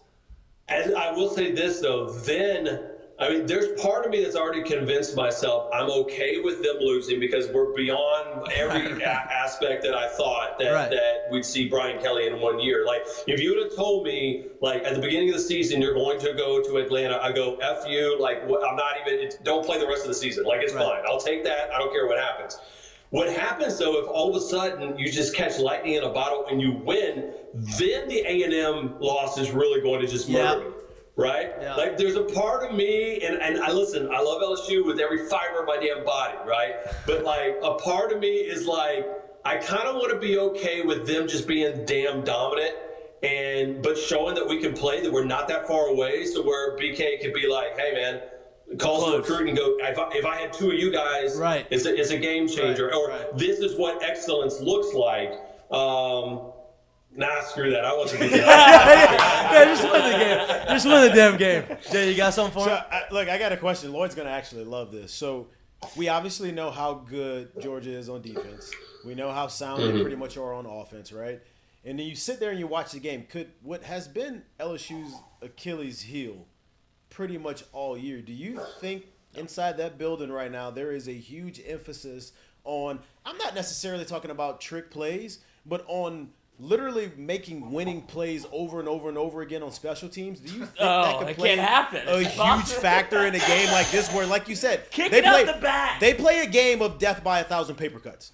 So you putting them in positions to where they're behind the 8 ball, deep in their territory, maybe having a trick play here or there, and maybe changing flipping field positions those ways. Do you think something like that is at a real emphasis in a game like this?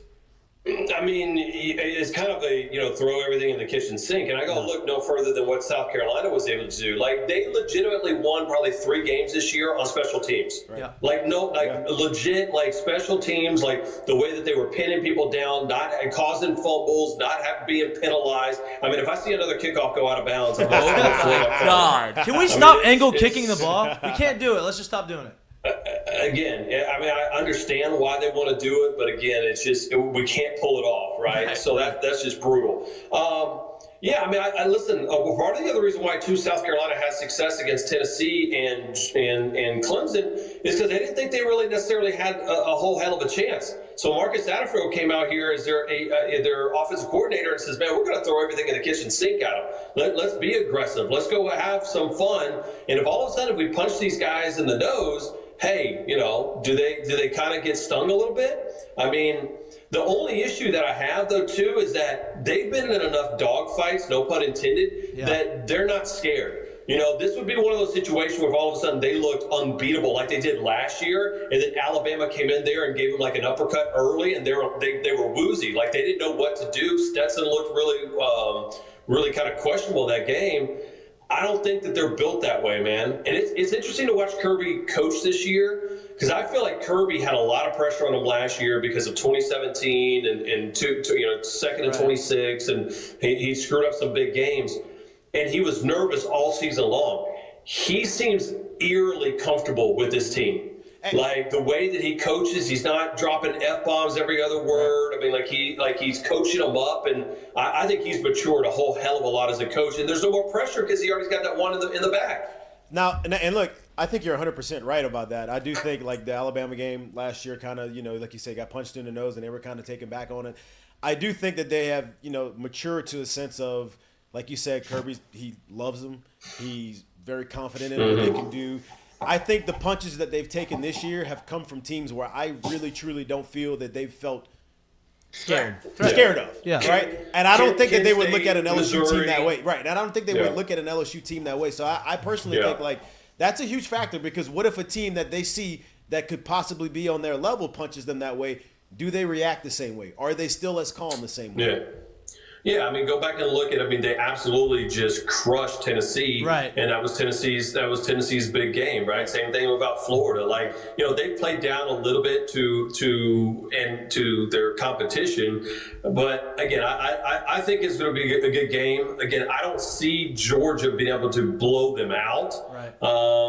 And I want to see what kind of fight this team has. Like, hey, if they get down, in a weird way, let's say that that LSU loses, right? It could very well happen. Vegas thinks it's going to by 17 points, right? But like, what happens all of a sudden if it's 14-0 Georgia at the end of the first quarter? My eyes are going to be equally on LSU to figure out like who's there to fight and who's packed it in. Yep, no doubt. Like, because that tells me, like, from Brian Kelly's standpoint, like, he didn't recruit a bunch of these players. Like, are these guys still buying in? I think they are, right? I think they just ran into a talented team. And I think in College Station, what fans don't understand is that it's damn hard to win in the SEC, especially at night, and especially when you're the hunted. And that's a new role that LSU's got to get used to being, is no longer the hunter. I mean, it's freaking LSU, man. Like, you're going to be the hunted the remainder of as long as Brian Kelly's out there. No doubt. And it was A&M played a perfect game. Like, they couldn't have played a more perfect game. Every break went their way. They did what they wanted to do. They ran their game plan the right way. It was a perfect game, and unfortunately it unfolded that way. Lloyd, you got something for him? Yeah, I wanted to hit a little bit on the spread that you were talking about. 17 points, and it goes up to 18 a little bit. I think that there's some merit to maybe being at Jaden Daniels. We had to have a guy go in to the LSU lunchroom to see him in a boot. That's the only way we could find out about it. So that's how top secret it is. But what do you make of that spread if there is a healthy Jaden Daniels? Because I already took it before the Jaden Daniels injury. I got it at 16. I need to take it again at 17. So I thought 17 was far too high. That's part one of my question. The other part is a little bit of what Jay Mitch hit on. You were at the LSU-Alabama game. You saw the kickoff out of bounds again. Where did that bring your level of PTSD to the other time it happened against Alabama with Cameron Gamble? And why are they still angle kicking? And what's the fucking point? Pretty complex question. I was gonna say, like they teach you in television never to ask a double-barreled question, which means two questions, right? Because the person being interviewed will always take either the easiest one or the second last one, right? So in the 14th question that you asked, you know what? It was a weird deal because I mean, you guys have seen the post with me and my wife over in Tiger Stadium, and we're going crazy. I mean. There was just this odd sense of that was the first time in a long time I felt when I watched Alabama on the field, I didn't see these football cyborgs, right? Like I've been on the field before games and looked at them and I'm like, holy hell, this place is rocking. LSU is going to go batshit crazy. It's going to be incredible. The fans are into it. The players are into it. And you look across the field and you see zero emotion. Yeah. And that's when you know Alabama is going to crush the living shit out of you. That's when you know it's going to happen. I didn't feel that way. And it honestly, going back to earlier this year at Tennessee when Will Anderson and Nick Saban said that they were shook in the tunnel. Yeah. I'm like, that was the worst thing that could have happened. I was surprised. I'm glad they said it, but I was surprised any of them admitted that because I think in years past at LSU, they've always put the Alabama game on such a high pedestal, right? To where it was like and I've always said this, that the bye week screwed LSU for so many years because LSU would make it into a bigger deal and Saban would win it, the mental game before the game even started. And I love the fact of what BK said this year, and I don't know if you guys saw that clip of him going, well, everybody makes it a big deal about Alabama, blah, blah, blah. Bullshit. It's just another week. I was like, okay. All right. Yeah. And even in 2019, it felt different that it was not about, it's the Alabama game. They approached it different, like it was another week. I remember talking to Ogeron's people in there. So, again, I like that mentality. It does make it harder to swallow the A&M loss because I thought that they compartmentalized everything pretty well and they wouldn't get caught up slipping, but they did. But yeah, I mean, listen, I'll be in the press box and I'll probably be kindly escorted out if they do kick the ball, especially if it's the opening kickoff. If it's the opening kickoff, you know what? I'll pack up my laptop. I'll pack up all my stuff. I'll provide them. I'll give them my credential. I'll be like, you know what? I'm just going to go take a sports walk. I'm holding you to that. I got a quick follow-up for you. You mentioned a lot about the LSU-Alabama game just now. How much do you think that LSU was just kind of worn down from the year? It felt like as much as you didn't want to make that a big deal, LSU became the hunted. Are they just kind of tapped at this point with a bunch of transfers and people that haven't played, and now you're just kind of running out of steam towards the end of the year? Yeah, everybody is. And I mean, I think that's part of the situation about college football. That's the reason why Alabama wasn't Alabama this year, right? Is because traditionally they can throw three waves of first-string, 4-star, 5-star guys at you. You're just like, hell, this is old school Chinese bandits where you got three different teams coming at you, right? Like that's not the case now. And and it's going to take a while. I mean, I know the number of people say 39, but it was probably closer to about 50 guys, scholarship-wise, that could play. Those are crazy low numbers. And then you talk about guys getting hurt or banged up and can't go. I mean, listen, I look at this and go, you play tough this week, but you damn sure need to win a bowl game. Because to lose 3 in a row after having a really good season would put a lot of salt in my mouth. Yeah, I agree. We talked about that a little earlier. Ended with 5. Yeah, we talked about that a little earlier in the year. It's tough to end it with 3 straight losses.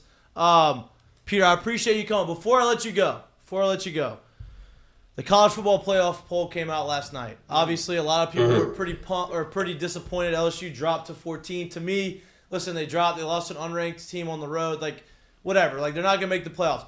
But what I found interesting was the teams that really didn't make a drop, right? A la Clemson or, Ohio State What is your take on the playoff in the top 10, and how is there an avenue for Alabama maybe to sneak in, or do you think they're completely out? Well, I mean, first of all, Tennessee should be ranked above Alabama. I agree. Right? I mean, you look at the criteria, and it goes to who had a bigger strength of schedule. Tennessee had a bigger strength of schedule. Who actually, God forbid, won on the field? Tennessee beat them, right? Who had more top 25 victories? Tennessee had more than Alabama. Common opponents. Look at the LSU game, right? Bama lost to us, and then in Tennessee, pole waxed us at 6 a.m. on the Central, with an opening kickoff that went out of bounds, right? Central. So, I mean, every single one of those factors, Tennessee beats Alabama, so they should be ranked ahead of them. I mean, in a weird way, that's why I'm actually pulling for TCU and USC this weekend, is because I don't want to see Ohio State, after getting their butt whooped in their own building and frankly embarrassed, to weasel their way into the college football playoff. Like, you on the biggest stage, right? The one big opponent that you played, that was, you just puked on yourself. Like, you pulled an old school Notre Dame, like at home, at home, right? Yeah. And that's not it's not deserving of a spot. So again, I'd like to see USC, Caleb Williams. I mean, as much as I hate USC's guts for where they try to falsely claim that they got 0-3, which is a bunch of Caleb Williams is, I'll let you say it, and I was going to say something even stronger, but then you guys and then TCU, I mean, listen, I think if you're Georgia, the best case scenario is that TCU loses a close game to K-State and they fall to 4, because I like the matchup better for Georgia. To play TCU than the wild card that is Caleb Williams and the Trojans. So. For sure. And my take on it is obviously Georgia's in, obviously Michigan's in. I think where they put some of the other teams in the rankings, like Penn State being 8, like come on. Exactly. I mean, come on. Exactly. They played 2 opponents and they got their ass whooped by Michigan and Ohio State. They're 0-2 and they got outscored by 30. So I was just like, when that's considered a quote unquote good win, I'm like, that makes me want LSU to change conferences, go play in the Big Ten, and just run them out of the building. And what happened was obviously they're making the other strength of conference better and strength of schedule better, so Ohio State can't get in with 1 loss. And so TCU maybe can't get in with 1 loss with Kansas State in the top 10. So I don't know. I don't think Alabama has an avenue to get in, but who knows? They're Alabama. College football loves Alabama, and they're going to try their hardest to put them in. I will say this in closing, is I got to roll because I got a big Call of Duty and Fortnite day coming up. Here's my studio where you need. I love that. You need the Mike Tyson punch-out things there. Wow, look at that. How do you beat the final boss? So, man, you got to punch in the code. I still, to this day, I'm still pissed off. I don't think I've ever taken down Tyson in the old school punch-out. Wow. So, you need the cheat codes. Yeah, I know. Seriously, I need like the old Game Genie or like the Contra up, down, up, down, up, down. So that's it. I love that. Hey, there it is, boys. Peter, I appreciate it, dude. We'll stay in touch. I'll send you text. I'll text you through the game. Hopefully, I keep you off the ledge. Hopefully, we don't kick the ball out of bounds and you can still finish the game up there. And I hope you win your Fortnite match tonight. Hey, normally it's me and Spears, but he's up in Bristol doing the real work over at Sports Center. So I'll probably hang out with some of my Baton Rouge boys on Call of Duty tonight. I love it, man. I appreciate you, man. Thank you. See ya. All right, man. Later. With the champagne last night. That's hilarious. He said normally it's me and Spears. Man, told you one. Chilling on the video I told you games. he was in Charlotte. Chilling on the video games. And 2, I wish I'd known he was in Charlotte when I was in Charlotte. That would have been nice. He's cool. How do you know him? Huh? Just through sports and LSU. And He's I wish great. I'd have known though, because I would have tried to go see the SEC Network studio while I was in Charlotte, where I lived for 8 months, and I didn't even go. I'm very disappointed in that. I love that. I love that he doesn't hide his fandom of LSU. I know, you dropped a couple wee bombs. Being a national pundit, I guess he's SEC Network, so I guess it's okay to do But that. I think I don't hide my LSU fandom. But you're also not on national. No. media. You can't hide it. You can't hide it, but you can't be partial. Yeah, exactly. Right. And I think he does a great. I think we all do a pretty good job of that. Like there's no denying how close we are to it. And Peter Burns is. I When you saw the video of him at Alabama where he's filming the last play, like, if it was, somebody else from ESPN National, like, oh, what are they doing? They're so biased. Like, we give Reese Davis shit for being on the playoff and him clearly advocating for Alabama. If Peter Burns was in that spot for LSU, you don't think he would say it in a different way. I think it would be more of, instead of bitching, it would be like trying to promote LSU as opposed to being like trying to take somebody else down. But to each their own. It shows, shows a little Southern decorum down in Louisiana. That's why people like to come here and come tailgate. Love that. Decorum. Mm-hmm. Decorum. Great show today. Great show. You want to do some segments? I would love to do some segments. Would you like What's to do on the some birthday segments? agenda? I told you, we got nothing. Just nothing? I got a pack tonight. I had the show, obviously. I wasn't gonna bail on the show because I'm not gonna be there live. But I do want to say this before we get to the seggies, right? I've already announced Jared is hosting Mik'd Up from Uncle Earl's on Friday. We will be live as a show. It'll be a lot of that. We will be live from Uncle Earl's from 4:30 to 6 this Friday. Jay Mitch will be hosting. I will be in New York City. I'm gonna have to take his phone away, like Hugh Freeze. I was actually I trying will to put be this in thing New York on City, the but friggin' document. That's what happened. I'm trying to work. Our friends at Earl's have a promotion. They have an event going on Monday, right? If you are interested, if you enjoy country music, which you're from Louisiana, a lot of people probably enjoy country music. Country Nashville recording artist in 2022, CMT Next Women of Country, Julia Cole. I don't even know how that happened. What are we doing? Julia Cole will play an acoustic show at Uncle Earl's on Monday, December 5th. The opening set will be done by Ashton Gill. Doors open at 6 p.m. Show starts at 7 p.m. If you're not 18, you can't get in. Fake IDs maybe if you have them, but yeah, you know how that works. But go support our friends at Uncle Earl's. Go see Julia Cole. Go support her. She has some hype behind her, and she's an up and coming artist. Go see her. What's Monday night? Is it Tipsy? I'm not 21, but I got a fake ID though. Oh yeah. One, two, No, two. they say teen drinking is very bad. That's what it is. Yes. That's it. But I got a fake ID though. Yeah. That's it. All right, Seggies. What are you trying to put in the document over there? My curtain call. Which is? No, you go first. No, it's not my fault. It's brought to you by Dozy. Why does he do that every day? You know how this goes. I think he does it on purpose. I have two not my faults if anybody wants one. My not my fault though. And I'm not gonna run I don't from need this. that. We don't only need one not my fault. Oh, okay. I'm not running from it then. Okay. It's Lamar Jackson. Okay. For his tweet. I know that caused some maybe this is what another problem with the media now is everything has got to be something. Sometimes like when you're on the internet or if you want to talk to somebody and you want to tell them how you really feel, you fucking tell them how you really feel. And I'll support Lamar Jackson for saying something like, bro, if you said this to me in real life, I would tell you this in real life. Yeah. Like, I appreciate him for being a real one, and that's why I think Baltimore, he can't leave there. Like, he embodies everything that's Baltimore tough. He can leave there. He can leave there when Sean Payton comes back to the Saints. Yeah, that would be great. But I just appreciate. I mean, obviously the tweet has been deleted. He had to. It was a Baltimore. That's a PR thing by them. But the national media tried to turn this into some sort of mass hysteria about sexual stuff. It's not what it was. Which part of this is your not my fault? My fault. I'm saying it's not Lamar's fault for tweeting it, and I'm saying it is Baltimore's fault for making him delete it, and it's definitely whoever that reporter was that quote tweeted it and tried to make it into a homophobic slur. Okay. When it wasn't one. That there's no debate here, but those are my opinions. Now it's up to y'all to decide. Okay, it's 100% Lamar's fault for tweeting it.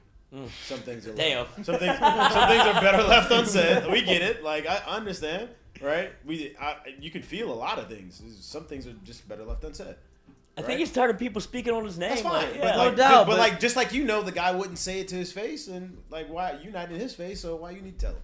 Just let him keep talking his nonsense. If you're gonna at me, I'll at you back. Wait, if you want me to finish, I'll finish. Okay. All right. So anyway, it's 100% Lamar's fault for tweeting it. He shouldn't have tweeted it. There's probably not. I don't really see much wrong at all for thinking it. It is what it is. We all think a lot of stuff, right? Mm-hmm.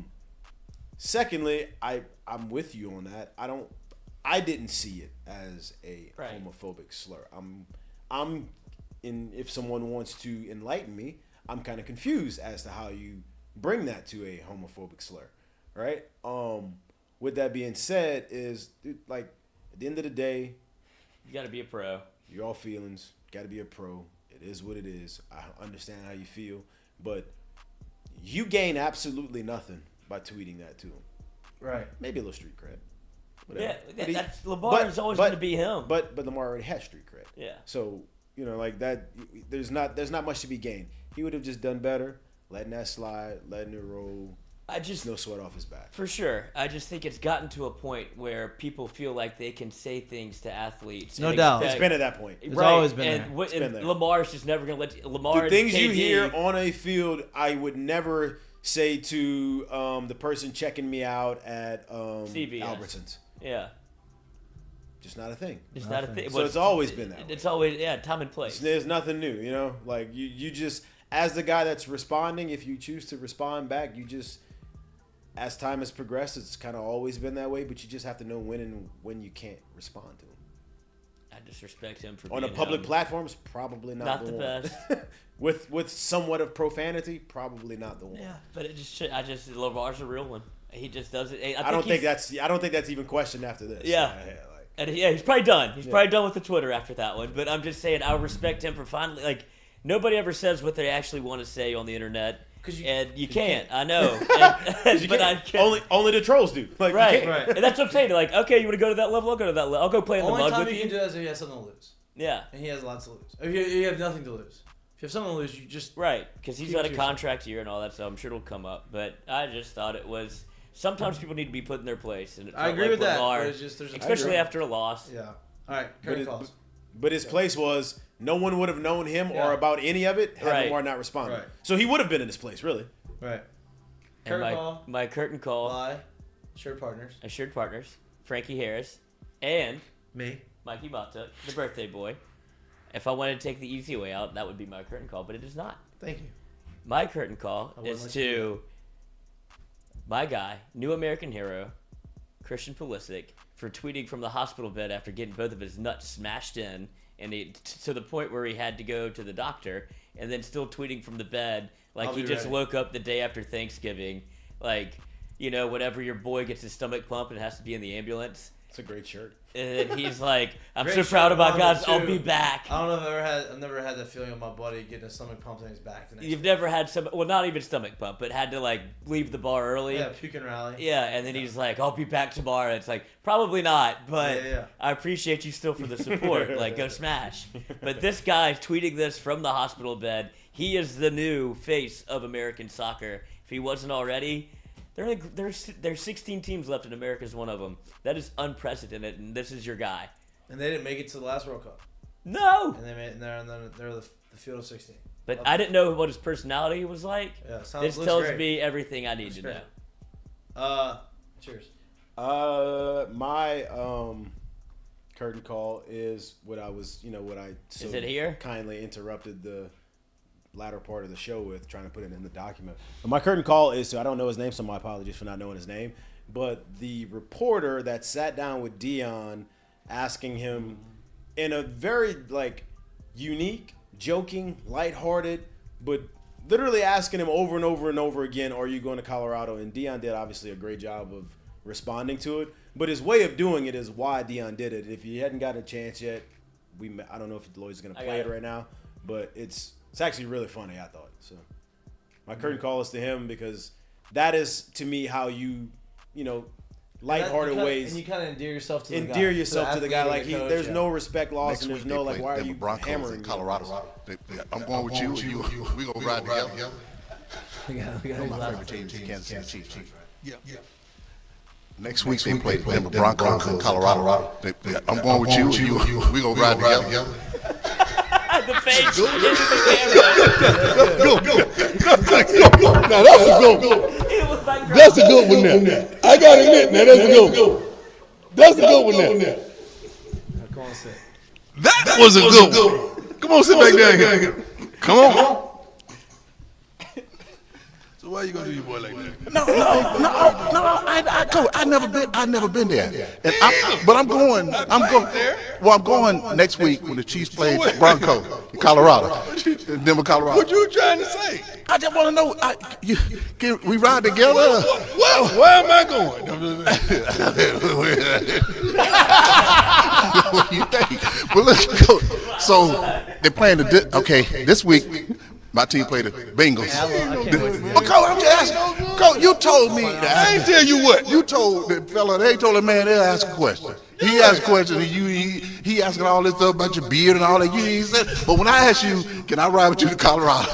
Why would you assume I'm going to Colorado? I don't, cause you'd have been to all these places. I've never been to Colorado. But why would you assume I'm going to Colorado? No, I'm just. The Kansas City Chiefs. That's good stuff, though. Is the Chiefs playing at the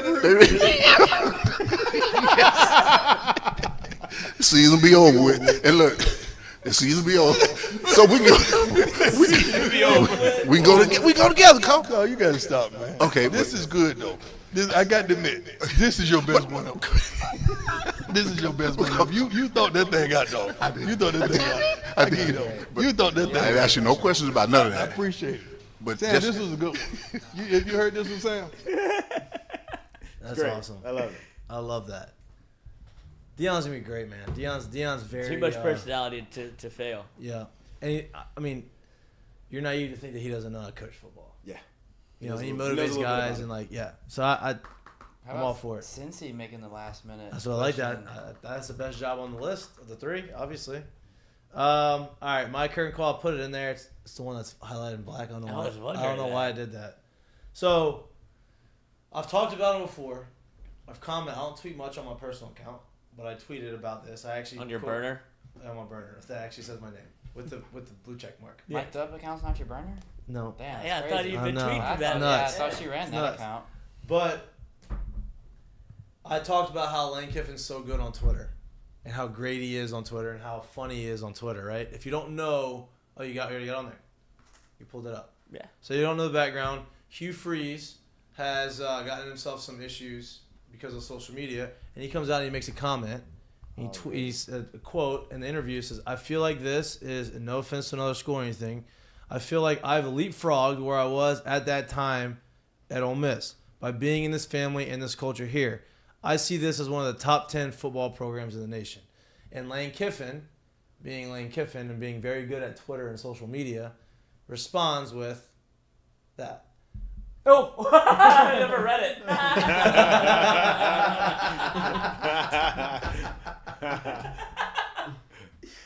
And he wins again. You can't beat him. Can't beat him, especially on social media. That's great. And so it's like, that's my curtain call because that is great. Funny, not too low blowish, funny. Just funny. If you know the history, you know what he's talking about. Shout out. I don't think it's even that thinly veiled in my last curtain call. Just if you're looking for anything over the holidays to go do, there's a new movie coming out that's based on a true story. And if you don't find this interesting or entertaining, is this The Bear? Yes. I could Have not y'all ever heard be the real story about this? more excited about Cocaine fucking Bear. It's a bear where there was a plane that was throwing literal cocaine out of a plane. It lands in the woods. Bear sniffs it out and obviously ends up on cocaine and murdering a ton of people. So, Cocaine Bear. Curtain call. Yeah, this is just there might be curtains for whoever directed this because the trailer is off the racks, literally, where it is unbelievable. Like, this is going to be your new Snakes on a Plane, whatever. It's in that vein where you're just going to be... Is it funny or is it Yes, scary? it's both. It's both. Like, it's going to be funny. It's a bear on cocaine. It's not scary. It's just, can you believe that this happened? I can't believe they made it into a movie. I remember when I first heard the real story, I was like, no way, that's real, whatever. I saw the tweet about that, and I was like, there's no shot this is going to be a good movie. And I watched the trailer, and I was like, oh, shit. It's actually going to be pretty good. I'll watch it, probably. Not in theaters, but I'll watch it. Me and Lloyd will go watch it. It's just me on New Year's Eve. Great show today, boys. Great show today. Glad Peter Burns was able to come on. That was awesome. We had a lot of fun with him. We will be live again from Uncle Earl's, 4:30 to 6 on Friday. We will be, baby. J. Mitch, Lloyd, Jack, and the crew. Chris McGee will make his appearance again. Wait, I got a current call actually. Okay. I just thought about it. I don't know if you can pull up Cobble's Twitter account, but Major Burns, Harold Perkins, Oh, yeah. and Jaqueta That's a Roy good one. That's a good one. took their off day, went to the Children's Hospital, made some days, gave some gifts. Thought that was great. I think he agree. deserves a curtain Great call. curtain call. Shout out to the boys. I've never seen Harold Perkins not in a football uniform. That was weird. There you go. Now you have. Just to see him in public. We love y'all. Please like, subscribe to our YouTube channel, and continue to give us some positive feedback or negative feedback. We'll learn from your criticism. We are live on all podcast stations, networks, not stations, networks, Spotify and Apple. We love you. Appreciate y'all celebrating my birthday. Thank you. What's up, man? How you doing? We enjoyed ourselves. We were able to do bingo with Being stars. That's what they're doing. Made a bunch of people's day today. That's what it's all about right there. Smiles. Happy to be awake. The happy, like it's just. You're about to be. Means more. Yeah, he's means about to more. be. He was not happy to be Maybe woke in up. 18 years. Yeah. You remember when you met Harold Perkins? Yeah. No. But not to cuck your birthday. Happy birthday, Mikey. What? Thank enjoy you. the rest of your Thank you. evening. I'll enjoy the rest of the weekend, the day, the night, whatever. Enjoy NYC. We will. We're going to have a good time. Appreciate y'all. Love y'all. We will be back. I will be back next Monday. The boys will be back on the show, picking up my slack, as good teammates do, on Friday. Peace.